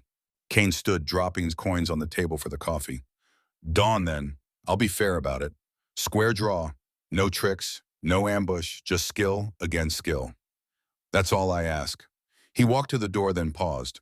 For what it's worth, I'm sorry. Daniel Reed deserved better than what he got, and you deserve better than dying in this dusty town. But we all die somewhere. At least you'll die standing up. After he left, Sarah sat alone in the empty saloon, feeling the weight of tomorrow settling onto her shoulders. She'd been in gunfights before, had killed men when necessary, but this was different. This was facing someone who did nothing but kill, someone who'd made an art of taking life. She wasn't sure she was fast enough, wasn't sure skill alone would be enough against someone who lived for this moment, who practiced for it, who'd survived 30 times before. But she was sure of one thing: she wouldn't run. Wouldn't abandon Red Hollow or Grace or the promise she'd made to a dead man. Ben found her an hour later. People are talking about tomorrow, about what you're planning. It's the only way. Kill Kane or be killed. Either way, it sends a message to Victor. Or it gets you buried next to Daniel and nothing changes. Then make sure something changes. If I die tomorrow, you arrest Victor. Use the evidence. Get Pike to confess. Finish what we started. I'm not a marshal. I'm a miner who wore a badge for a week. You're a man who stood up when standing up mattered. That makes you more of a marshal than most people who wear the badge. Sarah stood, feeling every year of her 33, feeling the accumulated weight of violence and death and choices that couldn't be unmade. Promise me, Ben, if I fall, you don't let it be for nothing. I promise. That night, Sarah sat with Grace in Emma's kitchen, the same place they'd sat before the same lamp burning low. Grace had been crying. Her eyes were red, her face blotched. She looked younger than 16, looked like the child she still was beneath the forced maturity that tragedy had thrust upon her. I can't lose you too, Grace whispered. I can't. It's not fair. It's not right. No, it's not. But life rarely is. Then run, please. Just run. I'll go with you. We'll leave tonight. Go somewhere Victor can't find us. Start over. Sarah wanted to say yes, wanted it so badly she could taste it, wanted to take this broken child and keep her safe, even if that safety came at the cost of justice, even if it meant abandoning everything else. The temptation was almost overwhelming. If I run, I teach you that fear wins, that standing up doesn't matter, that the strong can do whatever they want to the weak, and the weak just have to accept it. Sarah cupped Grace's face in her hands. Your father, Daniel, he taught me that some things are worth dying for. Worth the pull. I didn't understand when I was your age, but I understand now. I don't want to understand. I want you alive. I know, sweetheart, I know. They sat together in silence, holding on to each other, trying to find comfort in presence when words had run dry. Emma joined them, eventually bringing coffee. Nobody wanted sitting at the table, her own eyes haunted by the prospect of losing another person she'd begun to care about. Daniel sat right here, Emma said quietly, the night before he died. Drank his coffee, told me he loved me. First time he'd ever said it out loud. Then he left and I never saw him alive again. She looked at Sarah. I'm not asking you to run, not asking you to be anything but what you are. I'm just asking you to know that people care, that your life matters to more than just yourself. I know. Do you, because you're walking toward death like it's an appointment you can't break? Like dying is easier than disappointing people. The words hit hard because they held truth. Sarah had spent 15 years being what Daniel trained her to be. Being strong, being principled, being willing to pay any cost for justice. She'd become so good at it that she'd forgotten how to be anything else. How to be afraid. How to want more than duty and righteousness and the cold comfort of knowing she'd done the right thing. I don't know how to be anyone else, she admitted. Then maybe it's time to learn. Maybe surviving and compromising isn't the same as failing. Maybe choosing life over principle doesn't make you weak. Sarah thought about that through the long night, thought about it as she cleaned her gun, thought about it as she tried to sleep and couldn't, thought about it as dawn approached with the inevitability of judgment. And in the end, she came back to the same conclusion. She didn't know how to be anyone else. And changing now at this moment would dishonor everything Daniel had taught her, everything she'd built her life upon. So she stood before the mirror in her rented room and checked her gun one final time. Made sure every movement was smooth, every mechanism perfect. Tied her hair back so it wouldn't obscure her vision. Put on her coat despite the heat because it moved the way she needed it to move, because she'd practiced the draw from this coat 1,000 times. Then she walked downstairs and out into the street where Rattler Kane was waiting. Dawn painted red hollow in shades of gold and shadow, the sun just beginning its climb above the eastern hills. The main street was empty, except for two figures standing 50 yards apart. Sarah at one end, Kane at the other. The distance between them felt both infinite and impossibly small. No one watched.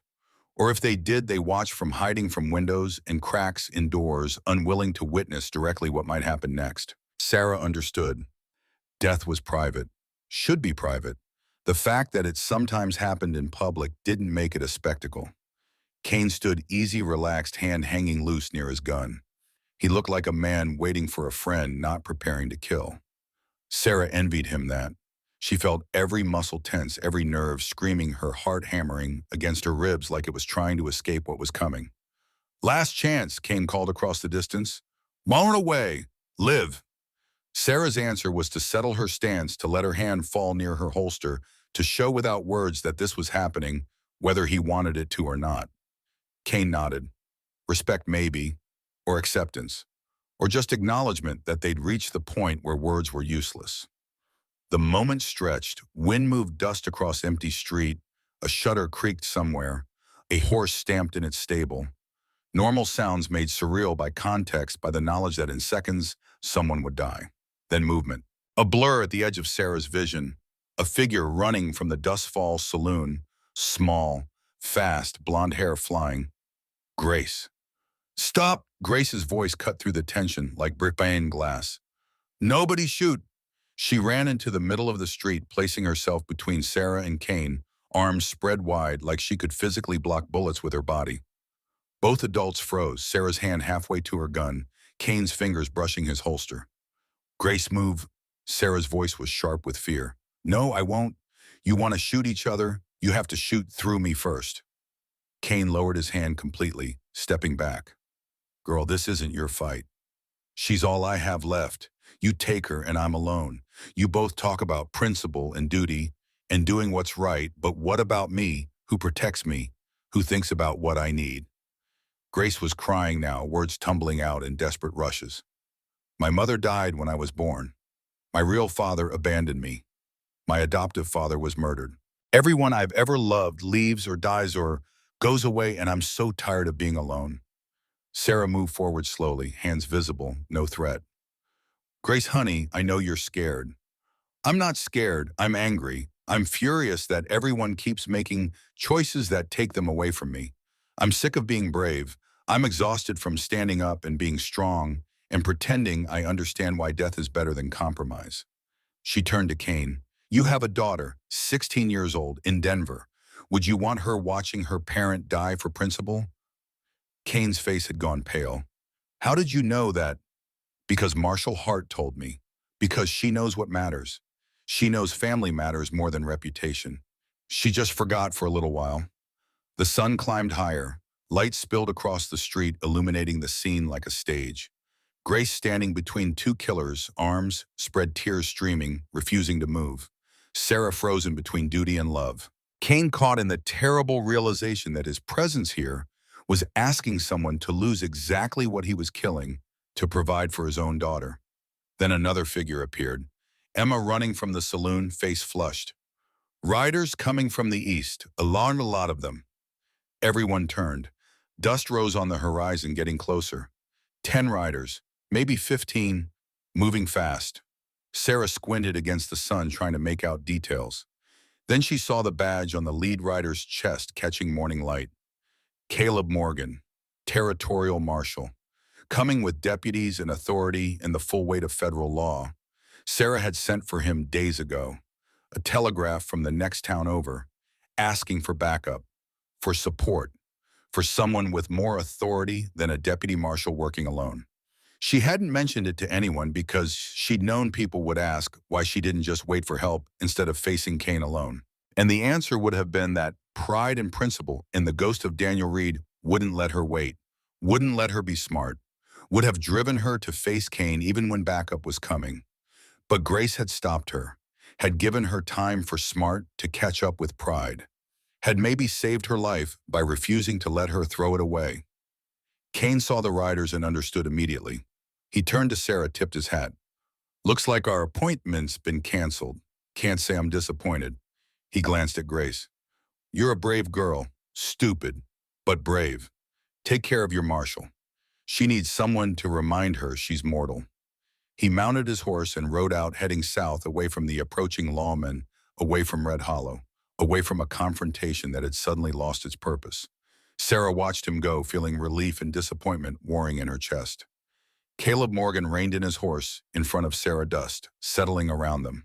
He was 40 years old, weathered by sun, and experienced with eyes that had seen too much and believed too little. But he believed in law. That counted for something. "Got your telegraph 4 days ago," he said. "Took time to gather men, to get authorization, to do this right instead of fast." He dismounted. "Glad to see you're still alive." "So am I," Sarah admitted. She looked at Grace, who was still standing in the street, still crying, still trembling with the aftermath of fear and adrenaline. Thanks to her. Caleb studied Grace with the assessing eye of someone who'd learned to value courage. "You must be Grace Reed, Daniel's daughter." "I am." "He'd be proud of you. Hell, I'm proud of you, and I don't even know you." Ben joined them, bringing news of Victor Stone's whereabouts. The mine owner had gone to ground, barricading himself in his office with armed men. He knew the marshals were coming, knew his empire was about to fall. But he wasn't going quietly. "We need to end this," Caleb said, "peacefully if possible. But it ends today. Sarah, you have the evidence. Testimonies, Pike's confession, proof of forgery, everything you need. Then let's finish what Daniel started." They moved through town like a tied federal authority, backed by local support by miners and shopkeepers and families who'd lived under Victor's thumb for too long. Red Hollow emerged from hiding, seeing hope in the badges and guns of men who'd come to restore law. Victor's office was fortified, but fear had made his men sloppy. They'd barricaded the front, but left the back vulnerable. Caleb's deputies went in fast and clean, overwhelming resistance before it could organize. Within minutes, it was over.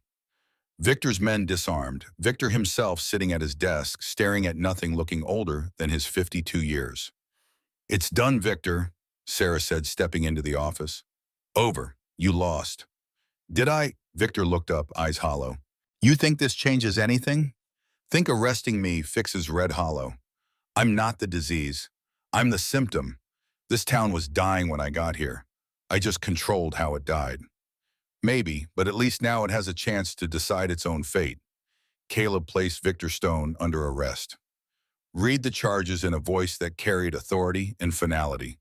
Victor's 3 sons had fled town the night before, warned by someone inside the marshal's office. Cole Levi and Brute Stone were now wanted men, their faces on posters that would follow them across the territory. Without their father's money and power, they were just 3 thugs with nowhere to hide. Murder, fraud, extortion, conspiracy. A list long enough to ensure Victor would never see freedom again. Thomas Pike was arrested next, dragged from his house, confessing everything before anyone even asked. The dam had broken. The lies couldn't hold anymore. But victory felt hollow, felt incomplete. Because justice delayed was justice denied, and 2 years of suffering couldn't be erased by 1 day of righteousness. The dead stayed dead. The wounded stayed wounded. And Red Hollow had learned lessons about power and fear that couldn't be unlearned. Sarah stood in the cemetery that evening, sunsetting, casting long shadows across graves that included too many good people. She placed wildflowers on Daniel's marker, Grace beside her, both women silent with their thoughts. "What happens now?" Grace asked, finally. "Trial, conviction. Victor spends the rest of his life in prison." Sarah paused. "And we figure out how to rebuild, how to turn a town that forgot what justice looked like back into something worth believing in." "Will you stay, help rebuild?" The question hung between them.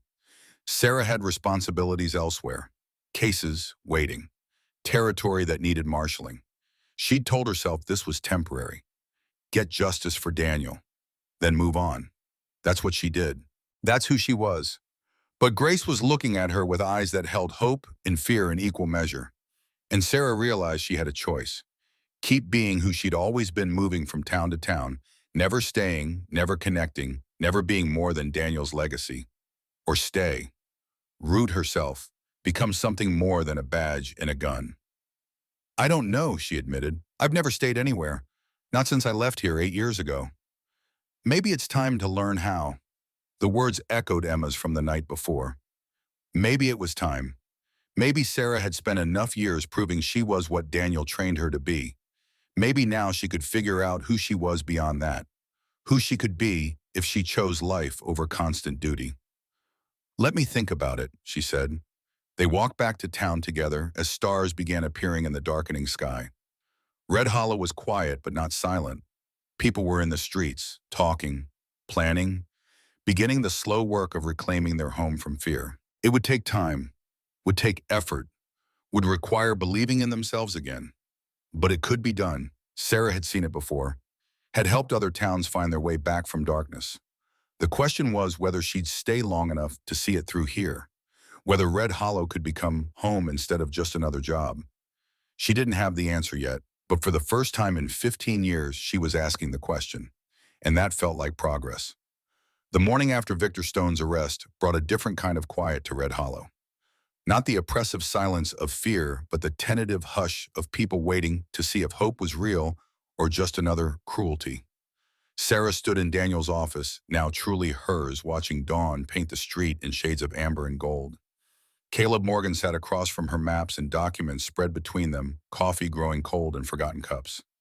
"We have testimony," Caleb said, tapping one pile of papers. "We have witnesses willing to speak. We have Pike's written confession. But Victor's lawyers are already filing motions, claiming the confession was coerced, claiming witnesses are unreliable, claiming we don't have physical proof the documents are forged." Sarah pulled out the deed Emma had found, the one transferring the Iron Creek mine to Victor's name. This was supposedly signed by Daniel on March 15, 1881. His journal proves he was in Silver City that day. Couldn't have signed it. Victor's lawyers will argue Daniel could have signed it before leaving, could have authorized someone else to file it in his absence. Then we prove who actually signed it. Thomas Pike, who was trained by Daniel to forge his signature for routine paperwork. Sarah stood pacing to the window. Pike is our key. His testimony connects everything. The forgery, the theft, the systematic destruction of this town. But he's terrified. He'll recant the moment Victor's lawyers get to him, unless we give him something he wants more than he fears Victor. What does a coward want more than safety? Redemption, the chance to undo what he's done, to save his mother from the shame of having raised a criminal. Sarah turned back to Caleb. "Dorothy Pike is the one who brought us his confession. She loves her son despite what he is. We offer Thomas a deal, full testimony in exchange for a reduced sentence. Life in prison instead of hanging. His mother keeps her house, keeps her dignity, doesn't have to watch her son die." Caleb considered this, fingers drumming on Daniel's desk. "You think he'll take it?" "I think a man who wrote a suicide letter because guilt was eating him alive will jump at the chance to make things right." Sarah paused. "And I think his mother will convince him if he hesitates. She wants this town to heal. Wants her son to be more than Victor Stone's accomplice." They found Thomas Pike in the makeshift cell Caleb's deputies had established in the old town hall basement. He sat on a narrow cot, head in his hands, looking like a man who'd already been executed and was just waiting for his body to realize it. When Sarah entered, he looked up with eyes so full of despair, it was almost painful to meet them. "Mr. Pike, I'm going to offer you something I shouldn't, a chance you don't deserve." Sarah pulled a chair close to the cell bars. "Full confession, every detail of how you forged Daniel's signature, every document you created, every dollar Victor paid you. You testify to all of it, and we'll recommend life imprisonment instead of the gallows." Pike's laugh was bitter as ash. "Life in prison, that's your mercy. Compared to hanging, yes. Compared to what you deserve, also yes." Sarah's voice hardened. "You helped kill my uncle, helped steal from people who could barely afford to eat, helped build an empire of fear and suffering. The only reason I'm offering you anything at all is because your mother asked me to. Because she's a good woman who shouldn't have to watch her son die. My mother, Pike's voice cracked. Does she know everything I did? She knows. She's known for years, and she loves you anyway, which is more grace than you've earned. Sarah leaned forward. You want to do something for her, something that matters. Tell the truth.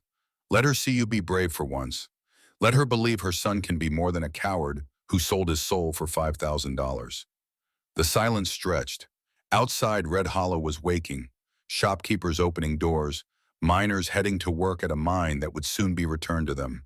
Normal sounds of life continuing, despite yesterday's drama. Pike listened to it all, tears running down his weathered face. What do you need to know? Sarah pulled out her notebook. Everything. Start at the beginning. Thomas Pike's testimony took 3 hours. Every detail spilled out in a rush like poison drawn from a wound. How Victor had approached him in 1880, right after being stripped of his badge. How Victor had offered money safety partnership in building something that would make them both rich. How Pike had been weak and desperate and tired of being poor. Daniel trained me to copy his signature, Pike said, voice hollow with shame. For routine documents when he was out of town. Letters to suppliers, receipts for expenses, nothing important, nothing that would hurt anyone. He trusted me completely, and I used that trust to forge the most important documents of his career. The mine transfer. That was the first major one. Dated it while Daniel was in Silver City so he'd have an alibi if anyone questioned it later. Made it look like he'd signed it before leaving. Filed it through channels that didn't require Daniel's physical presence. By the time anyone could have checked, it was already legal record. And the others, 13 more over the next 2 years. Property transfers, business sales, mining rights, all of them forged, all of them making Victor richer while making everyone else poorer. Pike looked at his hands like they belonged to someone else. I kept telling myself it was just paperwork, just documents, that nobody was being hurt directly. But people were hurt, were ruined, were killed when they tried to resist. Sarah wrote it all down, hand cramping from the speed mine, cataloging every detail for the trial to come. When Pike finally finished, she had enough to bury Victor Stone so deep no lawyer could dig him out. Caleb came in as she was closing her notebook. We need to move fast. Victor's lawyers are pushing for a preliminary hearing tomorrow, trying to get bail set, get him released before we can build our case. Let them push. We're ready. Sarah stood feeling the weight of evidence in her hands. Pike testifies tomorrow. We present the forged documents. We show the pattern. And we make sure everyone in that courtroom understands exactly what Victor Stone did to Red Hollow. The hearing was held in the town hall, hastily converted to serve as a courtroom. Every seat filled, standing room packed, people who'd been too scared to speak for years suddenly finding their voices, demanding to be present when justice finally showed its face. Judge Warren presided, a territorial judge with a reputation for fairness and a face that suggested he'd seen every type of human wickedness and was surprised by none of it. Victor Stone sat at the defense table, flanked by 2 lawyers from Albuquerque, expensive suits and confident smiles suggesting they thought this was just another case they could win through legal maneuvering. Victor himself looked diminished somehow. The power that had made him seem larger than life had drained away, leaving just a man in his 50s, tired and defeated and trying not to show it. Grace sat in the front row, Emily Stone beside her. The 2 half-sisters had met the night before, brought together by Emma's quiet diplomacy. They'd talked for hours, finding common ground and shared abandonment in being daughters of a man who'd chosen everything except them. Now they sat together, united, waiting to see their father face consequences for the first time in his life. Judge Warren called the court to order. We're here for a preliminary hearing in the matter of Territory versus Victor Stone. Multiple charges, including murder, fraud, extortion, and conspiracy. Mr. Stone's counsel has requested bail be set. The prosecution opposes. Marshal Morgan, you may present your argument. Caleb stood, papers in hand. Your Honor, the defendant is a flight risk with substantial financial resources and motive to flee. He's also demonstrated a pattern of witness intimidation and violence against those who oppose him. Granting bail would endanger the community and compromise the integrity of this case. Marcus Webb, Victor's lead attorney, rose smoothly. Your Honor, my client is a respected businessman with deep ties to this community. He's never been convicted of any crime. The allegations against him are based entirely on hearsay and the dubious testimony of admitted criminals seeking to reduce their own sentences. Denying bail would be a gross miscarriage of justice. I have testimony, Caleb said. Multiple witnesses, physical evidence, and a written confession from Thomas Pike, Mr. Stone's accomplice, detailing exactly how they systematically defrauded this town. A confession from a man facing the gallows who will say anything to save his neck. A confession corroborated by documents, by witnesses, by a pattern of criminal behavior spanning 5 years. Caleb's voice hardened. And by the death of Marshal Daniel Reed, who was investigating these very crimes when he was murdered. Webb's smile didn't waver. There's no evidence connecting my client to Marshal Reed's death. The official investigation concluded it was a burglary gone wrong. Person or persons unknown. Case closed. Sarah stood. She hadn't planned to speak. Wasn't technically part of the prosecution. But something in Webb's casual dismissal of Daniel's murder lit a fire in her chest that couldn't be contained. "May I address the court, Your Honor?" Judge Warren looked at her over his spectacles. "You are Deputy Marshal Sarah Hart, Daniel Reed's niece. I've been investigating his death and the corruption in Red Hollow for the past 2 weeks. And you have something to add to this hearing.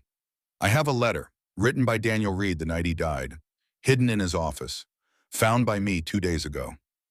Sarah pulled the folded paper from her coat hands steady despite the emotion threatening to choke her voice. In it, he states clearly who killed him and why. The courtroom erupted. Judge Warren's gavel cracked like thunder. "Order Marshal Hart approach the bench." Sarah walked forward, letter in hand, aware of every eye on her. Victor's face had gone pale. His lawyers were whispering urgently. Grace was crying silently, Emma's arm around her shoulders. Sarah handed the letter to Judge Warren, who read it with the careful attention of someone who understood its significance. "This is authenticated, verified as Daniel Reed's handwriting. It is, Your Honor. I've had experts examine it. The paper, the ink, the handwriting, all consistent with documents known to be written by Daniel in the days before his death." Judge Warren read aloud, his voice cutting through the murmurs. "If you're reading this, I'm dead. Victor Stone killed me. Not with his own hands, perhaps, but with his choices, his greed, his willingness to destroy anyone who threatened his empire. The mind transfer is forged. Thomas Pike created it using skills I taught him, not knowing he'd use them to steal everything I tried to protect. The deaths are not accidents. They're murders. Calculated, planned, executed by a man who was once my brother and became my executioner. Don't let my silence make them victories. Find the truth. Restore what was stolen. And tell Grace her father loved her more than life itself." The silence that followed was profound. Even the lawyers had nothing to say. Victor sat frozen, staring at nothing, watching his carefully constructed world collapse around him. Then he stood, slowly, like a man carrying impossible weight. His lawyers grabbed at his arms, whispering urgent warnings, but he shook them off. When he spoke, his voice was barely audible. "I need to say something. Mr. Stone, I strongly advise against any statement at this time." Webb's professional composure was cracking. "Anything you say can and will be used against you." "I know." Victor looked at Judge Warren. "But I need to say it anyway, because I'm tired. Tired of lying, tired of pretending, tired of being the man I became instead of the man I wanted to be." Judge Warren studied him. "Mr. Stone, you understand you're under oath that this is being recorded?" "I understand, and I don't care anymore." Victor turned to face the courtroom, facing Grace and Emily in the front row. "I killed Daniel Reed, not directly. I didn't pull the trigger myself, but I might as well have, because I created the situation that made his death necessary, made it inevitable." His lawyers were on their feet, objecting, trying to stop him. But Victor kept talking, words spilling out after years of being damned behind pride and fear and the terrible weight of maintaining lies. "Daniel and I were partners for 15 years, brothers in everything but blood. We wore the badge together, saved each other's lives, built Red Hollow into something good and decent. Then my daughter got sick. Emily. My beautiful girl dying of something doctors in Red Hollow couldn't fix. I needed money I didn't have. Money I'd never have on a marshal's salary." Emily was crying now. Grace held her hand, both girls watching their father confess to crimes that had destroyed so many lives. I started taking protection money, just a little at first, told myself it was temporary, just until Emily was safe. Daniel found out, told me to stop, said I was betraying everything we'd stood for. I didn't listen, couldn't listen, because my daughter's life mattered more than principles, more than oaths, more than anything. So you lost your badge, Judge Warren said quietly. I lost everything that mattered except the money. Used it to save Emily. Brought her back from the edge of death. Then I looked at what I'd done, what I'd become, and I couldn't stop. Couldn't go back, because going back would mean admitting I'd destroyed my life for nothing.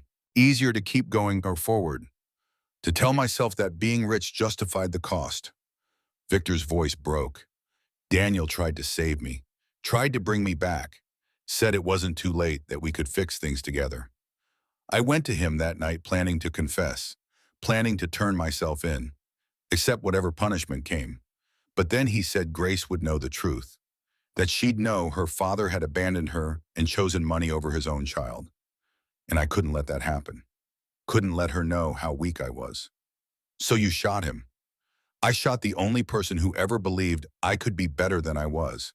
Shot him and watched him die and told myself it was necessary. Told myself it was his fault for not understanding what I had to do. Victor looked at his daughters. But it wasn't necessary. It was cowardice. And Daniel died because I couldn't face what I'd become. The courtroom sat in stunned silence.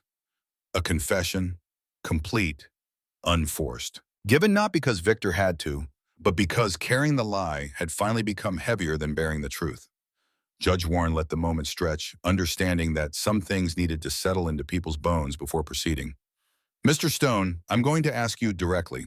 Did you kill Daniel Reed? Yes. Did you orchestrate a systematic campaign of fraud and extortion against the people of Red Hollow? Yes. Did you arrange the deaths of witnesses who threatened to expose your crimes? Not directly, but I created the conditions where those deaths became inevitable. So yes, I'm responsible. Judge Warren looked at the lawyers who sat defeated, knowing their case had just evaporated. Bail is denied. Mr. Stone will be remanded to custody pending trial, which, given this confession, should proceed quickly. He looked at Victor with something that might have been pity. You'll have the opportunity to recant this statement, to claim duress or temporary insanity or any number of legal defenses, but I suspect you won't. No, Your Honor, I won't. I'm done lying. They led Victor away in chains. He paused when passing Grace and Emily tried to speak, but words failed him. What could he say? What apology could cover the magnitude of his failures as a father, as a man, as a member of the human community?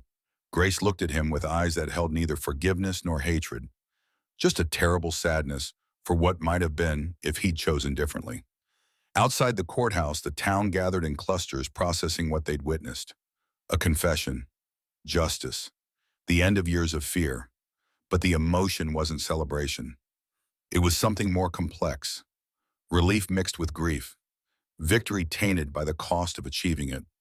Red Hollow had won, but the winning felt hollow because it came too late to save the people already lost. Sarah found Ben in the crowd, his face showing the same complex mixture of emotions.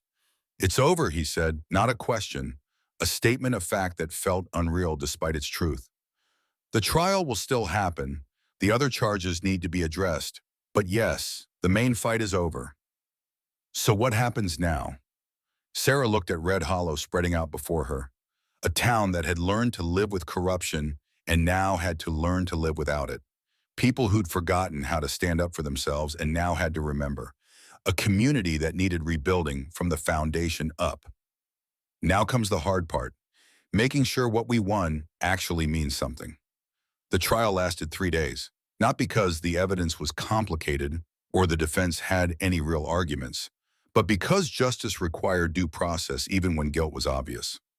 Thomas Pike testified for 6 hours detailing every forgery, every false document, every theft disguised as legitimate business. Witnesses paraded through each one, adding another piece to the mosaic of Victor Stone's crimes. The verdict was never in doubt, guilty on all counts. The sentencing hearing came next, and it was there that the true complexity of justice revealed itself. Judge Warren listened to arguments from both sides. Heard about Victor's daughter, about his desperation, about the impossible choice between law and love. Heard about the lives he'd destroyed, the town he'd corrupted, the man he'd murdered. Weighed it all in scales that could never truly balance. Victor Stone, you're guilty of crimes that warrant death. Multiple murders, systematic fraud, corruption of public office. By every measure of law and justice, you should hang. Judge Warren paused, looking at Grace and Emily sitting together in the front row. But your daughters have asked this court for mercy, not because you deserve it, but because they believe justice should be tempered with compassion, even for those who showed no compassion themselves. Victor stood to hear his sentence, hands shaking, face showing every one of his 52 years and then some. I'm sentencing you to life imprisonment at hard labor. You'll work every day until you've repaid every dollar you stole. Given the amount that will take the rest of your natural life, you'll never be free, never taste anything but the consequences of your choices. But you'll live. And perhaps in that life, you'll find some small measure of redemption. Victor accepted the sentence without complaint. What could he say that it was too harsh, too lenient? He'd killed his best friend and destroyed a town. Any punishment that left him breathing was more mercy than he'd shown others. After the sentencing, Grace and Emily approached Sarah in the courthouse hallway. Both young women had been crying, but they stood straight, dignified, refusing to let grief bend them. Grace spoke first. Marshal Hart, we wanted to thank you for giving us back our town, for making sure our father faced consequences, for everything. You don't need to thank me. I was just finishing what Daniel started. Emily stepped forward, shy, uncertain. I know I don't have the right to ask anything, but could you tell me about him, about Daniel? About what kind of father he was to Grace? Sarah looked at the two sisters, both daughters of Victor Stone, both abandoned by him in different ways, both trying to make sense of a father who'd chosen everything except them. And she made a decision. He was patient, kind, strict when necessary, but never cruel. He taught Grace to read by reading to her every night, taught her to shoot by making it about precision and respect for the weapon, not about violence. Taught her that being strong didn't mean being hard, that courage was choosing right even when right was difficult. Sarah's voice softened. He loved her completely, without reservation, without conditions, the way a father should. Emily absorbed this, tears spilling down her cheeks. I wish I'd known him, known what it was like to have a father who stayed. Maybe you still can, Grace said quietly. Maybe we can know each other, be family, not because of blood or fathers or any of that, just because we choose to. The two young women embraced, finding comfort in shared loss, beginning something new from the wreckage of everything old. Sarah watched them and felt something shift in her chest. This was legacy, not badges or guns or trials, but people choosing connection over isolation, choosing to build instead of destroy. Later that evening, Caleb found Sarah in Daniel's office, packing evidence, preparing reports, doing the bureaucratic work that followed every case. He sat without invitation, looking tired but satisfied. Territorial governor wants to recognize you. Official commendation. Maybe even a promotion. He paused. You could make full marshal, have authority across the whole territory. It's what Daniel would have wanted for you. Sarah touched the deputy badge on her chest, feeling its familiar weight. Can I ask you something about Daniel, about the night he sent me his badge? What about it? Did he send the paperwork to make me an official federal marshal, or did he just send the badge and hope I'd understand what he wanted? Caleb was quiet for a moment. Then he sighed. You know, don't you? I suspected, confirmed it when I checked the official records. Daniel sent me his badge 2 weeks before he died. There's no paperwork authorizing me as his replacement, no official transfer of authority. I've been acting as a federal marshal for 2 weeks without actually being one. Technically, everything you've done could be challenged. Every arrest, every piece of evidence, all of it gathered by someone without proper authority. Which is why you came with deputies.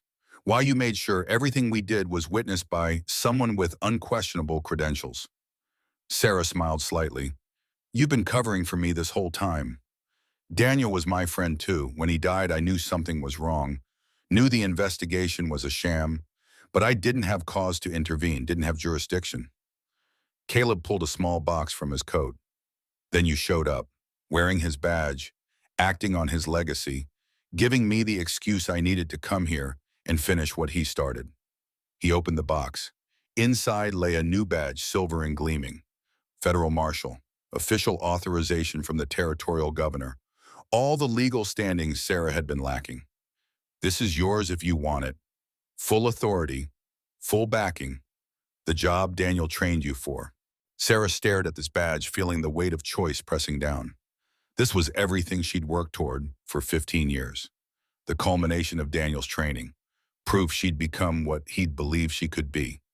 But taking it meant leaving Red Hollow, meant continuing the life of moving from place to place, never staying, never being more than a badge and a gun. Can I think about it? Take all the time you need. The territory isn't going anywhere. That night, Sarah walked through Red Hollow alone, watching the town settle into darkness. Lights burned in windows. Voices carried on the evening air. Normal sounds of normal life in a place learning to be normal again. She found herself at the cemetery, standing before Daniel's grave, moonlight painting everything in shades of silver and shadow. "I don't know what to do," she said to the stone marker. "You trained me to be a marshal, to move where I'm needed, to never settle. But Grace needs me. Red Hollow needs me. And I'm starting to think maybe I need them too." The grave offered no answers. Dead men rarely did. But standing there surrounded by the quiet of the cemetery and the distant sounds of a town healing, Sarah felt something she hadn't felt in years. Peace, the sense that she was exactly where she needed to be, doing exactly what mattered. "I'll make you proud," she said finally. "Whatever I choose, I promise you that."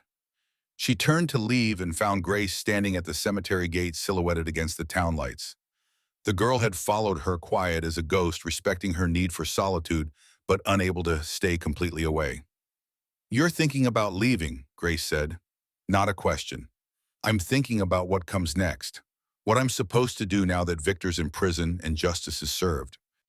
And you think the answer is to move on to the next town that needs saving." Sarah moved closer, standing before this girl who'd become more than a witness or a victim or a case to be solved. "I think that's what I know how to do, what I've always done. Daniel knew how to do that too, but he chose to stay, chose Red Hollow over everything else, chose me." Grace's voice broke slightly. "I'm not asking you to replace him. Nobody could. But I'm asking you to consider that maybe staying is braver than leaving, that maybe building something is harder than just fixing what's broken and moving on." The words hit deep because they were true. Sarah had spent 15 years avoiding attachment, avoiding connections that could become obligations. She told herself it was about serving the greater good, about going where she was needed most. But maybe it was also about fear. Fear of being vulnerable, fear of failing the people she cared about. Fear of being Daniel and dying for principles while the people who loved her grieved. "If I stay, I can't promise I'll be good at it. I don't know how to be anything but a marshal." "Then learn the same way you learned everything else, one day at a time, one choice at a time." Grace stepped closer, moonlight catching tears on her cheeks. "I've lost everyone. My mother, my blood father, Daniel. I'm not asking you to be my parent or my guardian or anything official. I'm just asking you to be here, to let me know what it's like to have someone who doesn't leave." Sarah pulled Grace into an embrace, feeling the girl shake with suppressed ums, feeling her own eyes burn with tears she'd been holding back for weeks. They stood together in the cemetery, surrounded by the dead, choosing life, choosing connection, choosing to build something from the ruins of everything that had been destroyed. "I'll stay," Sarah whispered. "At least for a while, at least until you don't need me anymore. I'll always need you. Then I guess I'm staying." 3 months passed. Red Hollow transformed slowly, the way towns do when healing from deep wounds. The mine was restructured, ownership transferred to a workers' cooperative that split profits fairly. The protection fees ended. The corrupt officials were replaced through actual elections where people voted without fear of consequences. The town council met weekly, making decisions in public, accountable to the people they served. Ben Tucker became town marshal, wearing his badge with the nervous pride of someone still getting used to authority. He wasn't perfect, made mistakes, but he made them honestly, corrected them when he could, and learned from them when he couldn't. The town trusted him because he was one of them, because he'd stood up when standing up mattered, because he wore the badge not for power but for service. Grace expanded her education working with Emma in the mornings, studying with a retired teacher in the afternoons, planning to attend normal school in Denver the following year. She wanted to be a teacher to give other children the gift of knowledge that Daniel had given her. Emily visited often, the two sisters building a relationship based not on shared blood, but on shared survival, on understanding what it meant to be abandoned by the same man in different ways. Sarah found herself settling into Red Hollow in ways she'd never expected. She kept the deputy badge, kept the authority to investigate crimes across the territory, but used it less and less. There was work here, enough work to keep her busy without constantly traveling. And there were people here, people who mattered, people who'd become something more than cases or witnesses or victims needing rescue. She trained Ben and three other deputies in proper law enforcement, taught them what Daniel had taught her: how to read a situation before it turned violent, how to de-escalate when possible, how to use force when necessary but never more than necessary, how to be the kind of lawman people trusted rather than feared. And slowly, carefully, she let herself become part of Red Hollow's fabric.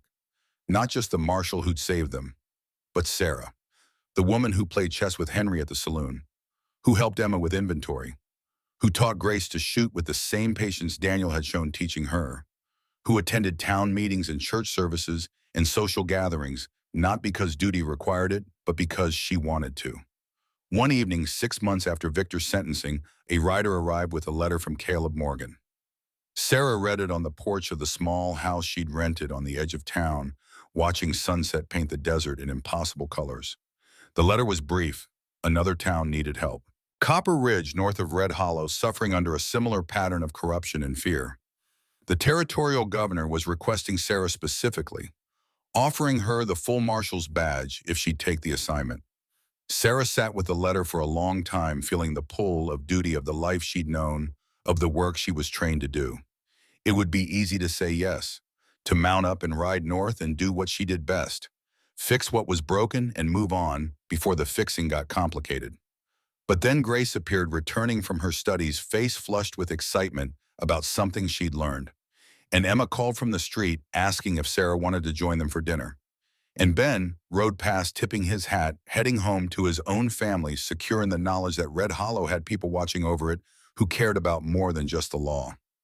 Sarah folded the letter and went inside. She'd write back to Caleb tomorrow. Recommend someone else for Copper Ridge. Someone younger. Someone still learning to balance duty with life. Someone who needed the experience she'd already earned. Tonight she was needed here. For dinner with people who'd become family. For chess games and conversations and the quiet joy of being somewhere she belonged. The letter could wait. Copper Ridge could wait. For the first time in 15 years, Sarah Hart was exactly where she wanted to be. And that felt like enough. 1 year after Victor Stone's sentencing, Red Hollow held its first annual festival.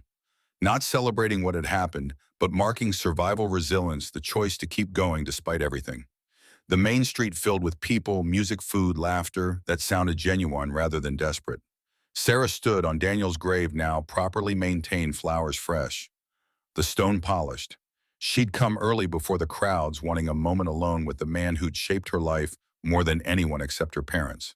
You'd be proud of what's happening here, she said quietly. Grace is thriving. Ben's becoming the marshal you hoped he'd be. The town is healing. Not perfect, not fixed, but better, moving in the right direction. She pulled out the deputy badge, Daniel's badge, and placed it on the grave marker. Next to it, she set a new badge. The Federal Marshal's Commission. Caleb had eventually convinced her to accept, not as a replacement for being part of Red Hollow, but as an addition to it.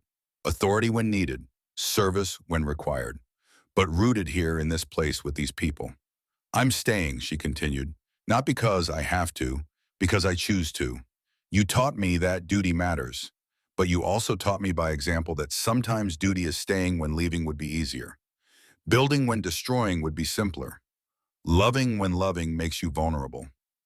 Footsteps approached behind her.